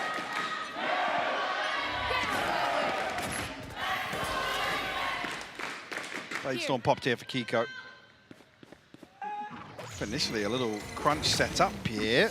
Dizzy will catch. The information will be relayed across, but no damage done. Meanwhile, Mystic and Magnum have found a ton of space, but the Seekers will reveal their whereabouts. Can't close that gap, though. It's a laboured fight. And I guess that's how you close it, getting a tank in there. Gets to heal himself up too. Not bad at all. Hold on. That lead might be closed down soon enough, but if there's still Shadow, Enzo, and Kiko alive, there is big chance in this. Kiko looking for that opportunity over towards B. Challenger on the other side. Gonna be Natang still holding the ground. The flash is just perfect. You could not avoid it. Shadow there. Raining it in. Flash comes through. Logan has to fall away. It's not pretty from Shadow. Okay. Gap closed in on a little here. That lead, still not comfortable. Almost like a miracle here if Gentlemates can come out with an even scoreline from this half. One enemy remaining. Unable to pin down Logan there. It's a very close affair still. Even though the string of rounds, yes, they are incredibly... it's scary because they're the gun rounds, really, right? They're the ones that you look at for big value, but I'm just scared of this Gentlemates team. They are a terrifying prospect. Takas is now life on the line. He's got a lot of players coming his way, and he ain't got a whole lot of support. Switching on out to the rifle. Logan trying to slow the roll a little, and he's done very well. Kiko going to be held back for a second. They have to force through the wall if they want to. The slow, just the wall, to supplement yeah, the wall too. and the slow will buy so much time for this rotation to come through. And actually, Trailblazer dealt with. Got to respect this ultimate now, though. Takas going to be stunned up. He's wallbanged. Again, the secondary attempt here, the second go of things is looking very good off the back of that ult. Bayas falls, and now Logan next on the chopping block. This time he's going to find it, though, but it's Mystic doing damage. Whalers holding this together. There's still something to be said here.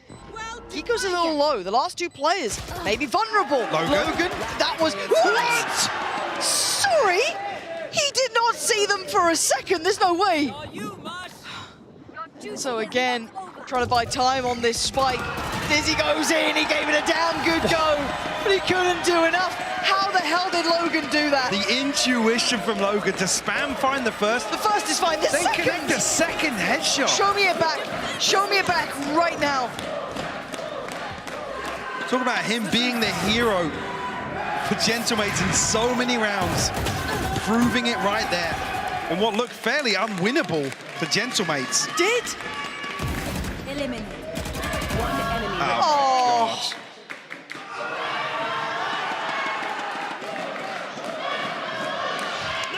Ridiculous from Logan. I'm still scared about this game. I thought this one was going to be clearer. I just said it then. Gentlemates have got to be feeling like that's a miracle to come out of that half. Victory almost with a in hand. 6-6 scoreline. I'm a little nervous now. I mean, look, again, you go off statistics, you go off history, you go off what you know, you go off what should be to an extent. This is a perma ban for Gentlemates. This has never been a map for them. That round for the attack. You can't ignore what forgot was about there. that one. It's ridiculous. The start of this was just crispy, clinical nastiness. If that confidence comes back here in the second half and the tank can apply a lot of pressure on this Phoenix once again. Eliminate. One enemy. I wait with bated breath. Yeah. I'm not aboard it just yet because look, we go off empirical evidence of what we know. And if you're just a fan who wants to watch a good game, you got to think this one, hey, this surely will be Apex's. This map here. Now the rest, who knows? That gets thrown into all sorts of disarray. Gentlemates have something to say about it. They're going against the odds to keep this at a 6-6. The bulk of the rounds, yes, when it came to that big buy streak of rounds where they had the guns, it was Apex that looked good. Main one to kind of facilitate it was Enzo, though. Need everyone else to step up now. Gonna go harder to bring into effect on that secondary half now. Sure, whether or not Apex's approach is going to be proactivity. Actually, trying to apply pressure and prevent Gentlemates from making this Phoenix work. Potentially, though, Gentlemates just one half of Valorant away from punching their ticket to VCT. Could you imagine it? On their permaban of all things. On the safety net in this best of 5 when you come in, this was meant to be the one to give you a little semblance of something to lean on if something went terribly we're wrong. already off beat. We're in uncharted territory here. We're off the path. For Apex to be trailing by 2 maps. Up against the ropes right now, Lauren. And they're still being kept there. This map is nowhere near clean nor safe. There's glimmers of these mad rounds coming out, and it starts now. 6 apiece. This series undetermined. Currently held in hand. Gentlemates have this lead. And Apex off to an aggressive start in middle. Magnum drifting up. Takas holding on to this, but Magnum wins out down to 45 HP, able to reset. Quite the pistol arrow. Strong today on that. Kiko does get contact, though, on the other side of the map, so an early maybe telling of things to come. The sign of the times as they look towards that B site. Rotations are coming in too. It's not going to be just Kiko anymore. There's 2-3 more players on the way, but they don't want to over-rotate. Kiko feeling all this pressure. He wants support. No one's coming just yet. He has to fall away from this. As I said, they've only just turned now. Shadow and Magnum barreling across towards B site here. The flash comes through, though. A lot of space cleared by the tank already, and the Trailblazer to follow. Kiko noted. They're aware of how close he can be. Still 3 alive. Logan, Bears, and Whalers aren't leaving the site just yet. Magnum doing so much damage to them, but Logan doing the same on the other side. The 2v2 now, no plant down. A secondary attempted it with the wall going up. Logan wants some security for this. Plants in. Time's on their side, but do they expect that player through middle? Bears' position is rotten to play against. They had no idea, and now he can slip away to the night. The flash comes in, a secondary glance from Logan, and Mystics isolated Bears. Another 1v1. Logan so low, gets a heal though. Gonna get himself back up to fighting shape. The mind game's coming through. He's kept his cool for the first. For the second, oh, it's brilliant from Mystic. The experience kicking in there, exactly what Apex needed. And Logan, the pistol round hero himself, not able to drag this one across the line. I believe 3 on the round for him. Like even here with the backstab from Bayaz, the trade coming through so quickly. Just a little bit of a miscommunication. He's had a perfect setup here to make it borderline impossible for Mystic. That's a huge round for him too. You can see it. Ooh, Existence. Getting a little feisty there, huh? That page of the notepad's ripped out and thrown away. Pistol Never round's running that done. one again. Nah, that was rubbish. High flash, aggression. Dangerous though when you're up against someone who's got a flash. And the molly! They've taken a whole load of damage, but they're still standing. Kiko able to deliver the bullets well, but Takas answers back in kind. Enzo's gone. Equalization here very early on. Look at the HP. Kiko 17, 50 on Mystic. Takas with a secondary chance to do more damage. I don't know how he didn't kill Mystic there. Or do any damage onto Shadow even. But 4v4 still. A chance for Gentlemates, and Kiko 17 HP has to play this life here. Flash Cannot concede here because it'll be an upgrade. Okay, the flash now online, but they're clearing pretty deep. Takas again, toying with danger. Apex have got to be careful. On off angle for Kiko should give him a kill here, but again, it's a trade. Game back on, the site's still available now. But the other 2 players, right, you got to look at Magnum here, still sitting pretty. Shadow not bad, 70 HP. It's Mystic who's a little lower. The Sheriffs could come in handy. And that positioning from Takas, hold on. They're not going to expect this at all. Why would you ever? But can they buy enough time on the site? Is that even a possibility? Logan going to take some chip damage down to 30. And Takas takes a quick glance. He's been noted early. He cut through. He didn't go all the way towards Pit. And now there's problems. Whalers! He's got 2! Come off it! How's he done that?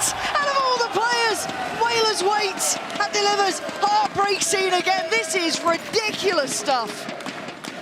They strike back and you can see immediately the frustration on the faces of the Apex players. Takas with a beautiful response here. Logan with a blind wallbang here. I mean, they play this to perfection.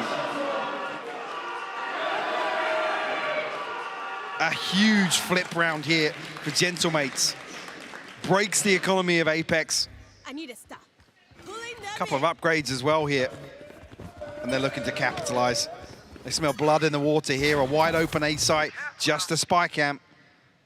And 4-man exploration towards B long. Gentlemates will have tons of time to set up here. Looking at what they got, it's only really 1 Sheriff. And that's on Magnum, right? Like, the guy's been good, but this is a lot. Wow, my eyes are down. What are you meant to do here? Whalers going to receive the bulk of this. Yeah, decides to back away. Probably the right choice here. Obscuring vision. Now he's got support. Logan joining his side, but Dizzy's going to take one of them out of this. Can they close the gap? Yes, they can. Magnum doing very well, but Logan doing better. 3 big kills. And now it's on Shadow. And he's got nothing. Gentlemates carrying it back. Logan's starting to come alive as well. A quiet first half. But even here to kick off the second. Very prominent figure here for Gentlemates.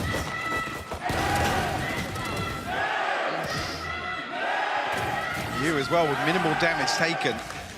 Gentlemates got off to a flying start in the first half. 4 rounds unanswered. A huge cushion. They have the same thing here in the second half. Look at the finances. Yeah, I imagine it's going to be pacey to try and capitalize here on maybe a numbers advantage in an engagement. One off the running back now. Go. Eco. Be careful, Enzo finds it though. They had to close that kill down. If they didn't catch the tank there, I was a little more worried, but keep in mind, Takas has been doing quite nicely pressuring towards this. That Sheriff not long forgotten. Keep in mind as well, Logan actually has the res, so Apex have to post up and police this corpse. So I think with the tank falling, that actually gave him the run it back.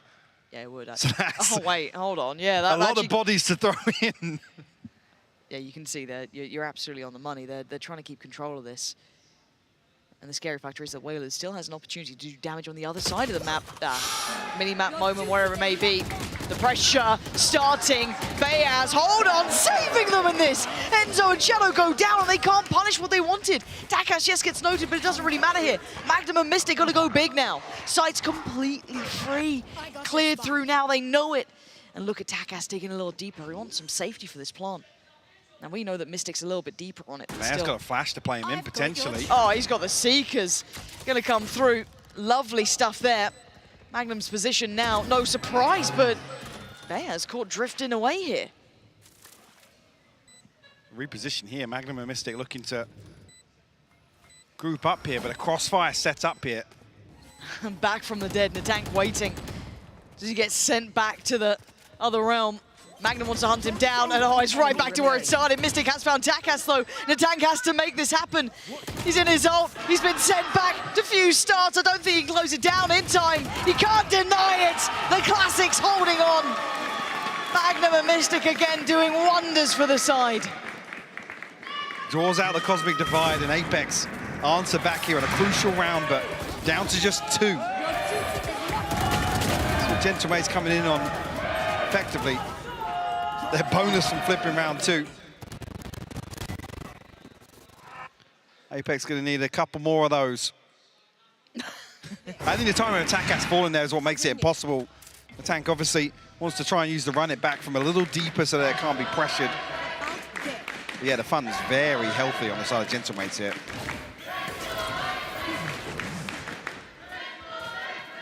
Let's take space over towards A. Funneling Gentlemates towards the other side of the map. Magnum gonna note this. Camera taken up. Cage trigger. Gonna lose his eyes on Long, but he knows what was there. Plenty of players and they're close by. Oh, so close to landing some of these. Could get caught here. Yeah, he is tucked in a corner. Gotta be careful now. Does he get away with his life? There's 3 players present for Apex, and they still know he's here. They still hear him. The flash is just perfect, but Magnum, he's taken away the tank. A second not to be, but Enzo on the trade. Great timing, great spacing, and Enzo taking a grip into this round. A stranglehold on it, leaving Takas and Whalers with a rough situation against them. Trying to play it from the back lines. Kiko going to take down Takas, the opposing number. And now Whalers, almost impossible here, surrounded. Apex take back the lead. That's a attempt here from Takas to try and close down whilst the ultimate comes out from Enzo. How Magnum finds that first, yeah, completely blinded. It's the spam on, but Enzo able to... That support system worked for him. And a clean round for Apex for left standing. Buff to the economy here. Still a purchase behind this for Gentlemates, so not necessarily concerned too yet, but they do need to answer back. They want to capitalize on this early lead that they had developed. Magnum again, second test. He passed with flying colors just that round before. He's got Enzo not far away either, so a similar setup, but much deeper now. Having to respect this, doesn't want to get tucked in the corner. So we'll give up the site here. Almost catching. Push up from Takas there, down to 61. Forced a little further away. The plant's going to come in. Tank able to reset off that, actually. Nearly caught. Shadow unable to punish on the way back out. Big catch. Kiko takes down the tank. It's Bayaz next on the chopping block, but he's done well. Resets! Even better finding a second. But the response is perfect. Whalers succeeding on Long still gives them the chance. Enzo's tagged up 14 HP here. That's incredibly low. That's rough work for him. It's going to be on Kiko to really do some serious damage. And he can't do it. It's Logan. Keeping control of the round and stopping any sort of lead forming. tie things up here. And a much-needed round win, because losing this out, they would have been broke. They had to concede towards double digits. You're finding that. I mean, Bayas again in another situation, finding two. And making this doable for Gentlemates. We talked about that on map 1 time and time again. Undeniable value from that man.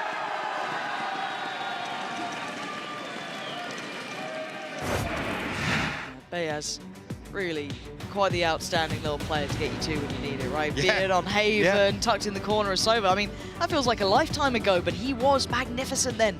He's doing it right now as well. Pressure time. Gentlemates pumping the brakes here. Resistance thinking it's time to check back in. Make sure they've got a good game plan going forward. In the right place for this. For Apex, it's still too close to feel comfortable by any means. I still feel overall they're doing the right thing, but it's just precarious. 2 pacey hits towards that same site now. Is Magnum going to be calling for reinforcements to draw the defenses of Apex towards that side of the map here? Maybe create a gap elsewhere. We've seen an adjustment of his utility to account for that now. We've seen that camp used a couple of times to spot towards B-Long and towards Connector.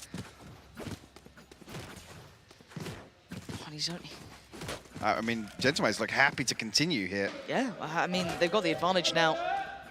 Takas the only one disconnected.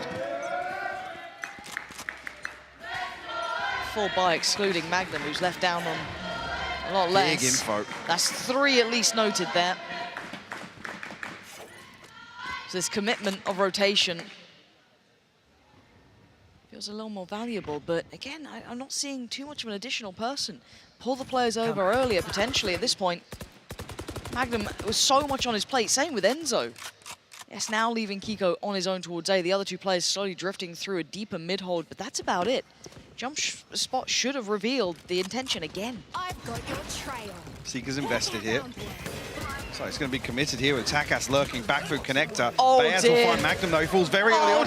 Logan finds a second. It's all going wrong, but they still can't break through towards the site. They're respecting it enough to pause, pump the brakes a little. They just got the first 2 picks. You couldn't ask for a better go of things.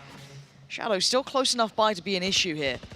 That late presence from Takas. Wait, the tank just found Shadow. What?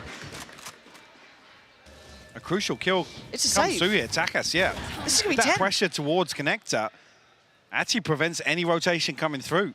You're absolutely right, it will be 10. Kiko has to hold on to this operator now. It's a number of times that this wall over to catch him off guard, create a little cheeky, unexpected angle once those smokes get popped. Gentlemates capitalize. Res now available. 1 off the Blade Storm for Takas. 1 away from the run it back from the tank as well. He's almost gunning towards dying or finding a kill here, to be honest. Why not? Make it happen. Kiko's in danger. You can see the close down on the other side too. Takas is there. That's the operator gone. Mystic, the last bit of hope. The last standing bastion of even taking this rifle forward. Denies the tank, but gets him close to that ult. And there it is, down and out. This is now scary territory. 10 found. Gentlemates, this was never your map. But they've just taken the lead, and at a pivotal time, Mike. First comes through completely blind. It's this angle I'm talking about right there. Yep.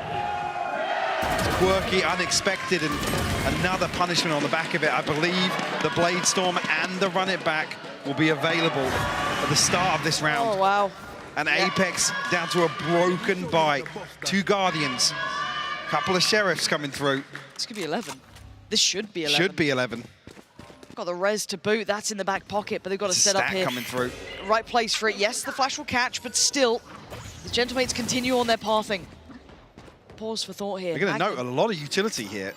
That's huge. That's masses of it. Magnum slipped the net, though. Look at his position. Takas has done the same, though.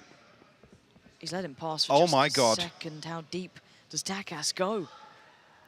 None the wise going to take his life, and he's so close by. There's so many more players. That's a ton of it's the stack, but they're still going to go. Gentlemates 1 in, and maybe A little bit of hubris could have helped, but still, it's Logan to succeed against Enzo. Kiko has to do masses upon masses. 60 HP, and he's trying to get out. He can't escape. Dragged to his grave. A high flash gives them more as Shadow tries to fall away. There's nowhere to run anymore. Gentlemate's looking to make it to 11, and they've got there. Touching distance now. I can't believe what we're witnessing, Lauren. At the final hurdle, Apex trailing Gentlemates here. Takas slips the net and punishes. And effectively puts Gentlemates one buy round away from sealing the deal here. A clean sweep versus Apex. It's not a sentence I expected. I'm sure it's a timeout for Apex now. This is it, boys. This is the time. You either get it together now or you go out with a whimper here. Gentlemates have risen to the occasion and then some. If you looked at that game just prior, just yesterday, you thought maybe that was the best. Maybe they could never hit that peak again, that form. A blip on the radar, but no, it has happened again. They found that capability and they've done it on a map they don't even play. Really dialing into the experience now. Those three members of Apex that have been in these high pressure situations, but nothing comes close to the stakes here today in the Coliseum, Lauren. Fighting for a chance to keep the dream alive of going to VCT next year. A neural theft available. Logan with a res, Takas with a blade storm. The financial advantage firmly in Gentlemate's favor. Will it be 12 now? They're looking to apply more pressure. It's pacey. Mystic has to play his life here. How long can he last in this, though? He's being closed down on. Takas so close by. Mystic caught in between a rock and a hard place. The flash was good enough to keep him alive, but still he wants more. He wants in. He wants to do the damage. Mystic doing so well. Takas has slipped through again. Not again. Not again! Serious damage! Shadow's down, it's a 2v2! Oh, bloody hell! Mystic and Enzo desperate to keep control of this, but Bayaz is still alive. He's got the spike and he's got a minute. If he can slow himself down, he can cause all sorts of problems. Still got a flash to play and a minute to make this happen. Can he take them to 12? We've said it before.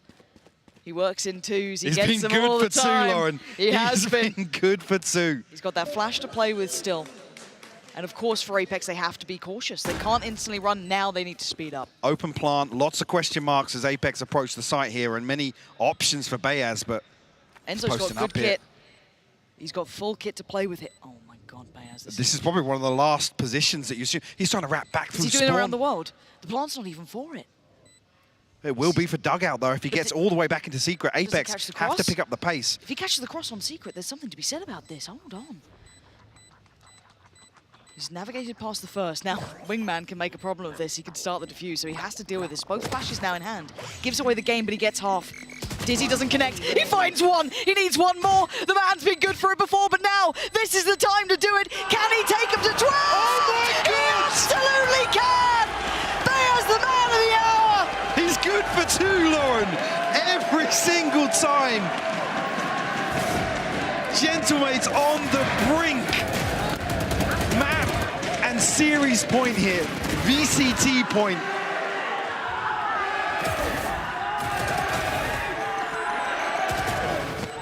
And heartbreak on the cards for Apex. What a huge clutch from Bayaz. It ain't over yet, but it's certainly looking close. 12-9 now.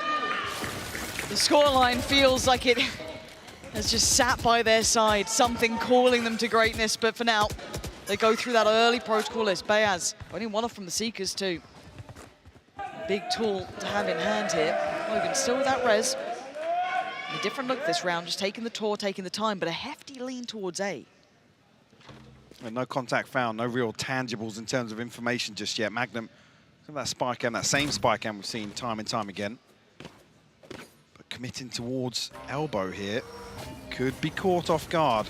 He's got no support. Nope, goes for the spam. A little bit of chip damage, but Nothing to write home about. He's got to be careful.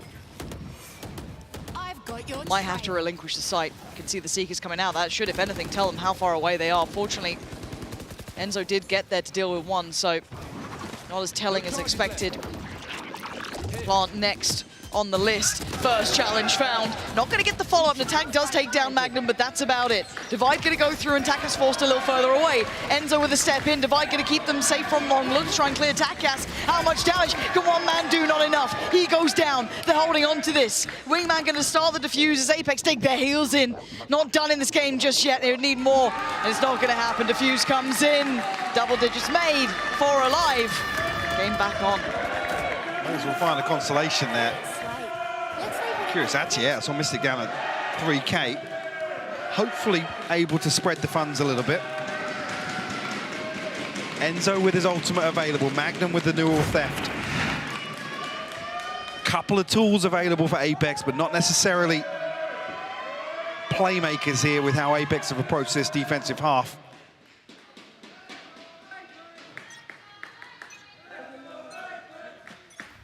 Gentleman's now spread a little more thin, want to apply pressure across the map. Get the run it back here from the tank.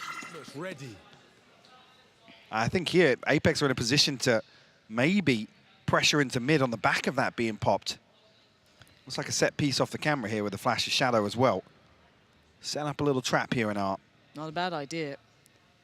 But the run it back going back towards main and wondering if that's invested now. On the site. Deeper hold from Mystic. Rotation from Shadow as well. There it is. Okay, in. How much does he get on this? Clears util. That's about it. Stop the first line. Takas is there though, finding and drawing blood. High flash to follow, and the tank's now going in. Shadow on the line here, tucked in towards CT. Mystic unable to make much of a difference yet though. Still waiting this out. The flash catches, and the tank goes in. He's got him dead. Down to 3 now. Oh, and the tank's still going. It's all done. Gentlemates have made it! The big league's calling their name against all expectations! Welcome to VCT EMEA! This is wild, Mike! I can't believe they've been swept in the grand finals with their record. Gentlemates defy all odds. I can't believe it. The final hurdle, Lauren. The first 2 maps, fine. Sure, you give them those. The third you thought was always going to be the one to take us further. But these guys have just challenged above and beyond all expectation.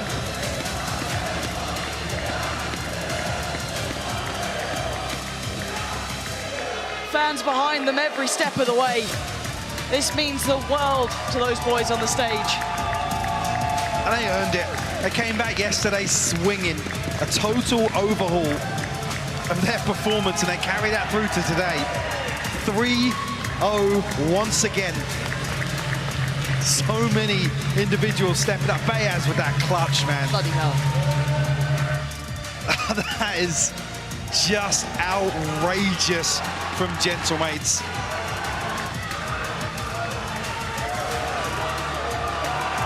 You don't often see upsets like this. Breathe it in. Take it in. Remember this one. You'll be seeing their faces very soon. The VCT now has a new team joining its ranks. Great to see some of these players coming back around because, my God, they are monsters. Takas, absolutely explosive capability. Bayaz clutching up every single time. Logan, his name up in lights. I mean, that's not even mentioning the tank. Yeah. I mean, this guy on entries was wild. Every single player of that side just went above and beyond. You can see what it means to them as well. You mentioned some of these old faces, these old names, lingered in the backgrounds, on the cusp of success in Tier 1, and now they punched their ticket. Heartbreak for Apex, but you can see what it means on the face of Bayaz. My MVP today, honestly. Absolutely. Some of those crucial situations. Absolutely. These 2 teams are fighting for that second chance, the big leagues. And Apex had a fabulous season. They ran this so well. Put up a dominant fight. Run. I mean, I've got to say as well, Enzo, to me, the guy played out of his skin today. Yeah, he did. You could not ask for much more from him. But there was something in the water, something in the air. Gentlemates, I don't think I've seen a team peak like this in a long time. No, the spike in performance these last 2 days. I said the question mark being, can they carry that across, replicate it against the favorites in the form of Apex? And a massive upset here in the finals. Truly, truly was. And a shame to see Apex not find their form here, but my God, I don't want to take away for a second from these boys. That trophy is calling their name. And it's not just the trophy, it's the new home, the new challenge, and the new team to join VCT EMEA. Gentlemates have had an impeccable run. The last couple of days have been faultless, flawless, and fantastic to watch. The fans by their side have been incredible as well, Mike. I mean, they've cheered them every step of the way here too. That 6-man buff definitely coming into play today as well, when the energy kind of stepped up on stage. They were playing with heart, playing with confidence. You could see it in some of those individual performances. As they take a moment here before lifting the trophy on the stage of the Coliseum.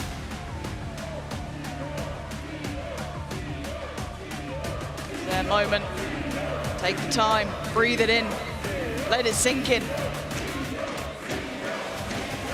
Fought incredibly hard, full faith in each other. And now only one thing really remains. Just get a hand on that trophy and let this really become a reality. We'll be seeing a whole lot more of this side, a whole lot more of those fans, and I, for one, cannot wait for it. Absolutely. The energy from them has been electric the last few days, Lauren. Let them have it. Get that trophy in the hand, boys. Get tucked in. This is a feeling that only one team gets to feel. There's very few of you in the world who gets to experience this. Moment's all theirs. I still cannot believe what we've seen today. I'm gonna have to watch this one back myself.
There's a mark just over there. I'll stand on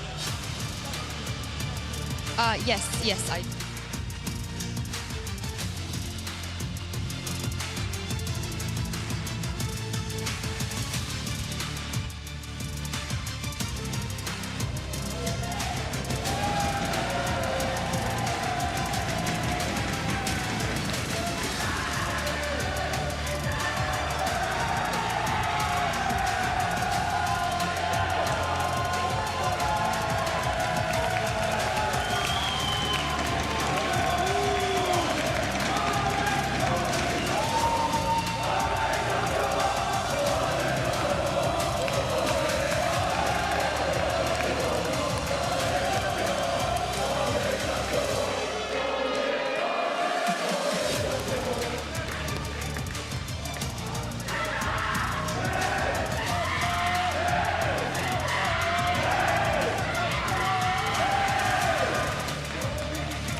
They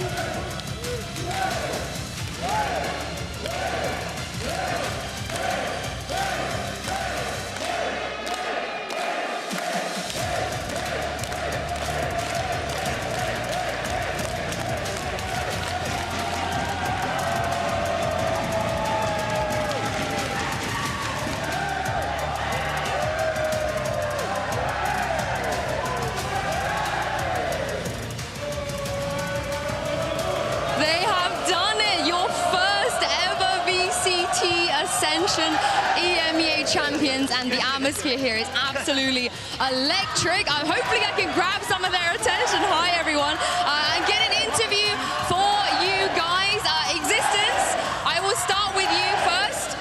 You're a very accomplished individual in esports, but I know this was not easy for you. Even you had to work very, very hard for this. So tell me, how big of a challenge was this for you, and how proud are you that you guys did it? Really difficult to say right now. Yeah, a lot of preparation. We worked 6 months. I think 12 hours per day, to be honest. I focus only on that. Matsi also a lot with me. He worked a lot with me. Apo recently, like the three last month. We don't realize now. I think that in 1 hour I'm gonna cry during 3 hours in a row. It paid off. That's a moment. That's a moment in our life that we maybe never forget for sure. Yeah, even probably one of the best moments in my life. And wait, maman, regarde, c'est pour toi. C'est pour toi. Je t'aime. Oh, thank you so much. Et tu pleures pas. Thank you so much, Existence. Let me see if I can grab someone else. Bayaz, come over. The captain, the IGL. Now I have a couple of questions for you. First one, you played in France, you played in Turkey, and now you are going to play at the Tier 1 biggest stage in EMEA next year. As captain and as IGL, how did you think that you guys managed to do it? What was the reason? How did you win this? It was very difficult for us, but thanks to this guy, and Apo, it was I can't say it was easy, but they helped a lot us, and it's incredible. I don't know. I have no words. I have zero words. I can't believe it. We are very, very happy. We tried to play our game, and we just won it. I mean, you did. You deserved it. You deserved it. Thank you. My second question is, when the game ended, you spent a lot of time with the Apex boys. You were talking to Mystic, you were talking to them, consoling them. What were you saying to them? I just told them they deserve, all players, all team Apex, they deserve to go to the VCT too. But this time it was It's you. It was you, yes. It was our time. We're very, very proud of you, Bayaz. Thank you so much. Players. Yes. Thank you. Thank you. Let's grab someone else. Natank, get over here. He's on the wing. Natank, I can see you're very emotional right now. Yeah. I think for you, when a franchise was announced, you had an opportunity. I think that was taken away from you. Yeah. So you had no choice, and you had to crawl your way back. So talk me through what it feels like, next year. You're going to be playing against those boys, the teams that didn't give you the opportunity. How great does it feel? I mean, the only thing I want, you said it, I want to take my revenge for next season and show them that I was worth to be taken in VCT. But to be honest, do it this way, from all the way down, get qualified in VCT by ourselves. It's incredible. There is no words to describe it, and I'm so fucking proud of them. Oh, we're proud of you as well. Thank you so much, Natank. Come on, guys, give it up for him. Well, who else we got left? Wailers, and Logan. Wailers. Oh my goodness, what an occasion, you guys. In the Coliseum as well, of all places. Wailers, for you, this year, you decided to take the decision to commit to Valorant. We didn't see you do that in 2021 or 2022. So talk me through why you made that decision, and how good does it feel to know that that was the correct decision for you? I mean, I stopped playing Call of Duty professionally like 1 year ago, and I feel like I miss competition. Yeah. And I don't know, I had the opportunity to build a team, and actually I started to practice like 7 months ago with them, and I had no idea what VALORANT was looking like in competition actually. So.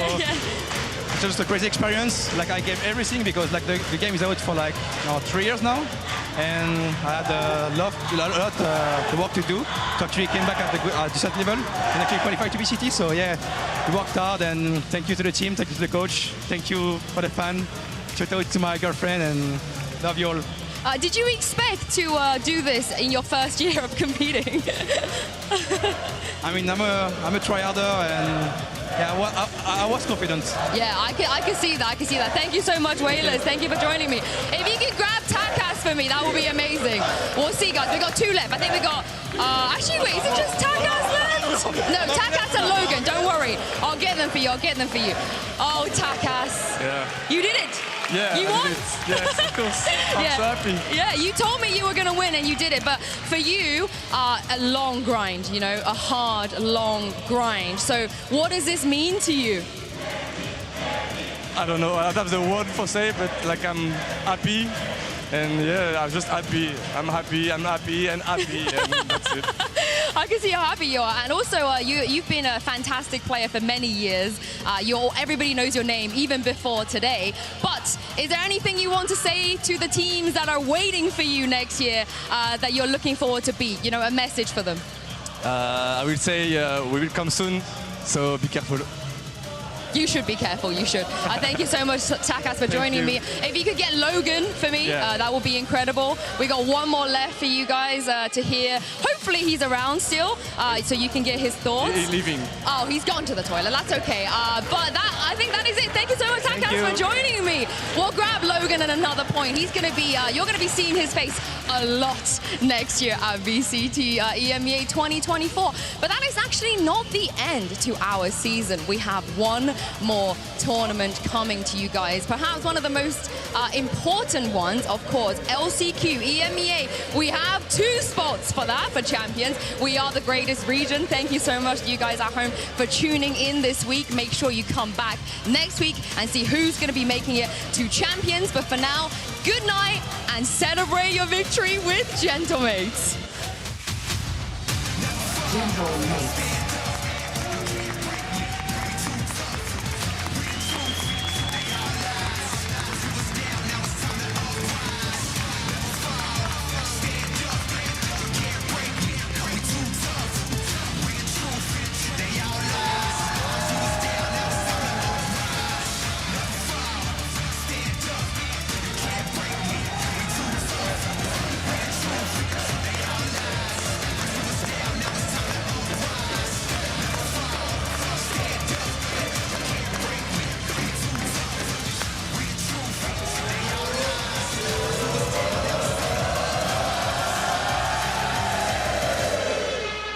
Gentlemates.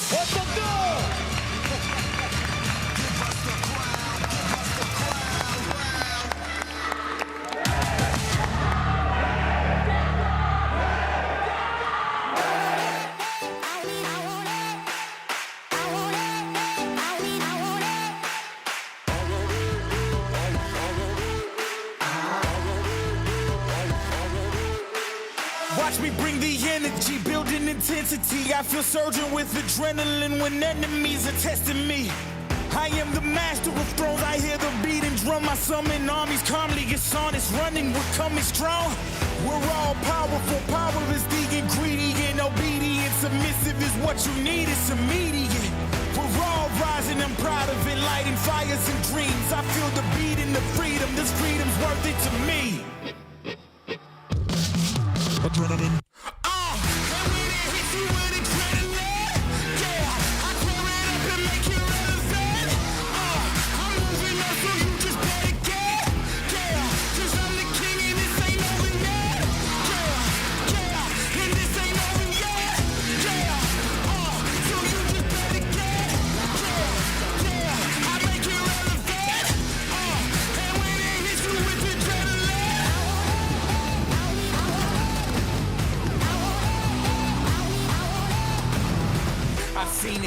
believe it. I had my dream and achieved it. I'm a leader of freedom. They locked us down by the freedom. No way, don't say.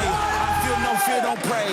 I take the venom that's in them and turn it into rain. I got the energy, give me some more adrenaline running through my veins. It's in my chemistry, it's intelligent. Supernova, we're glowing, so take a photo and focus. When our composure is growing, we're getting stronger, it's over. I want it.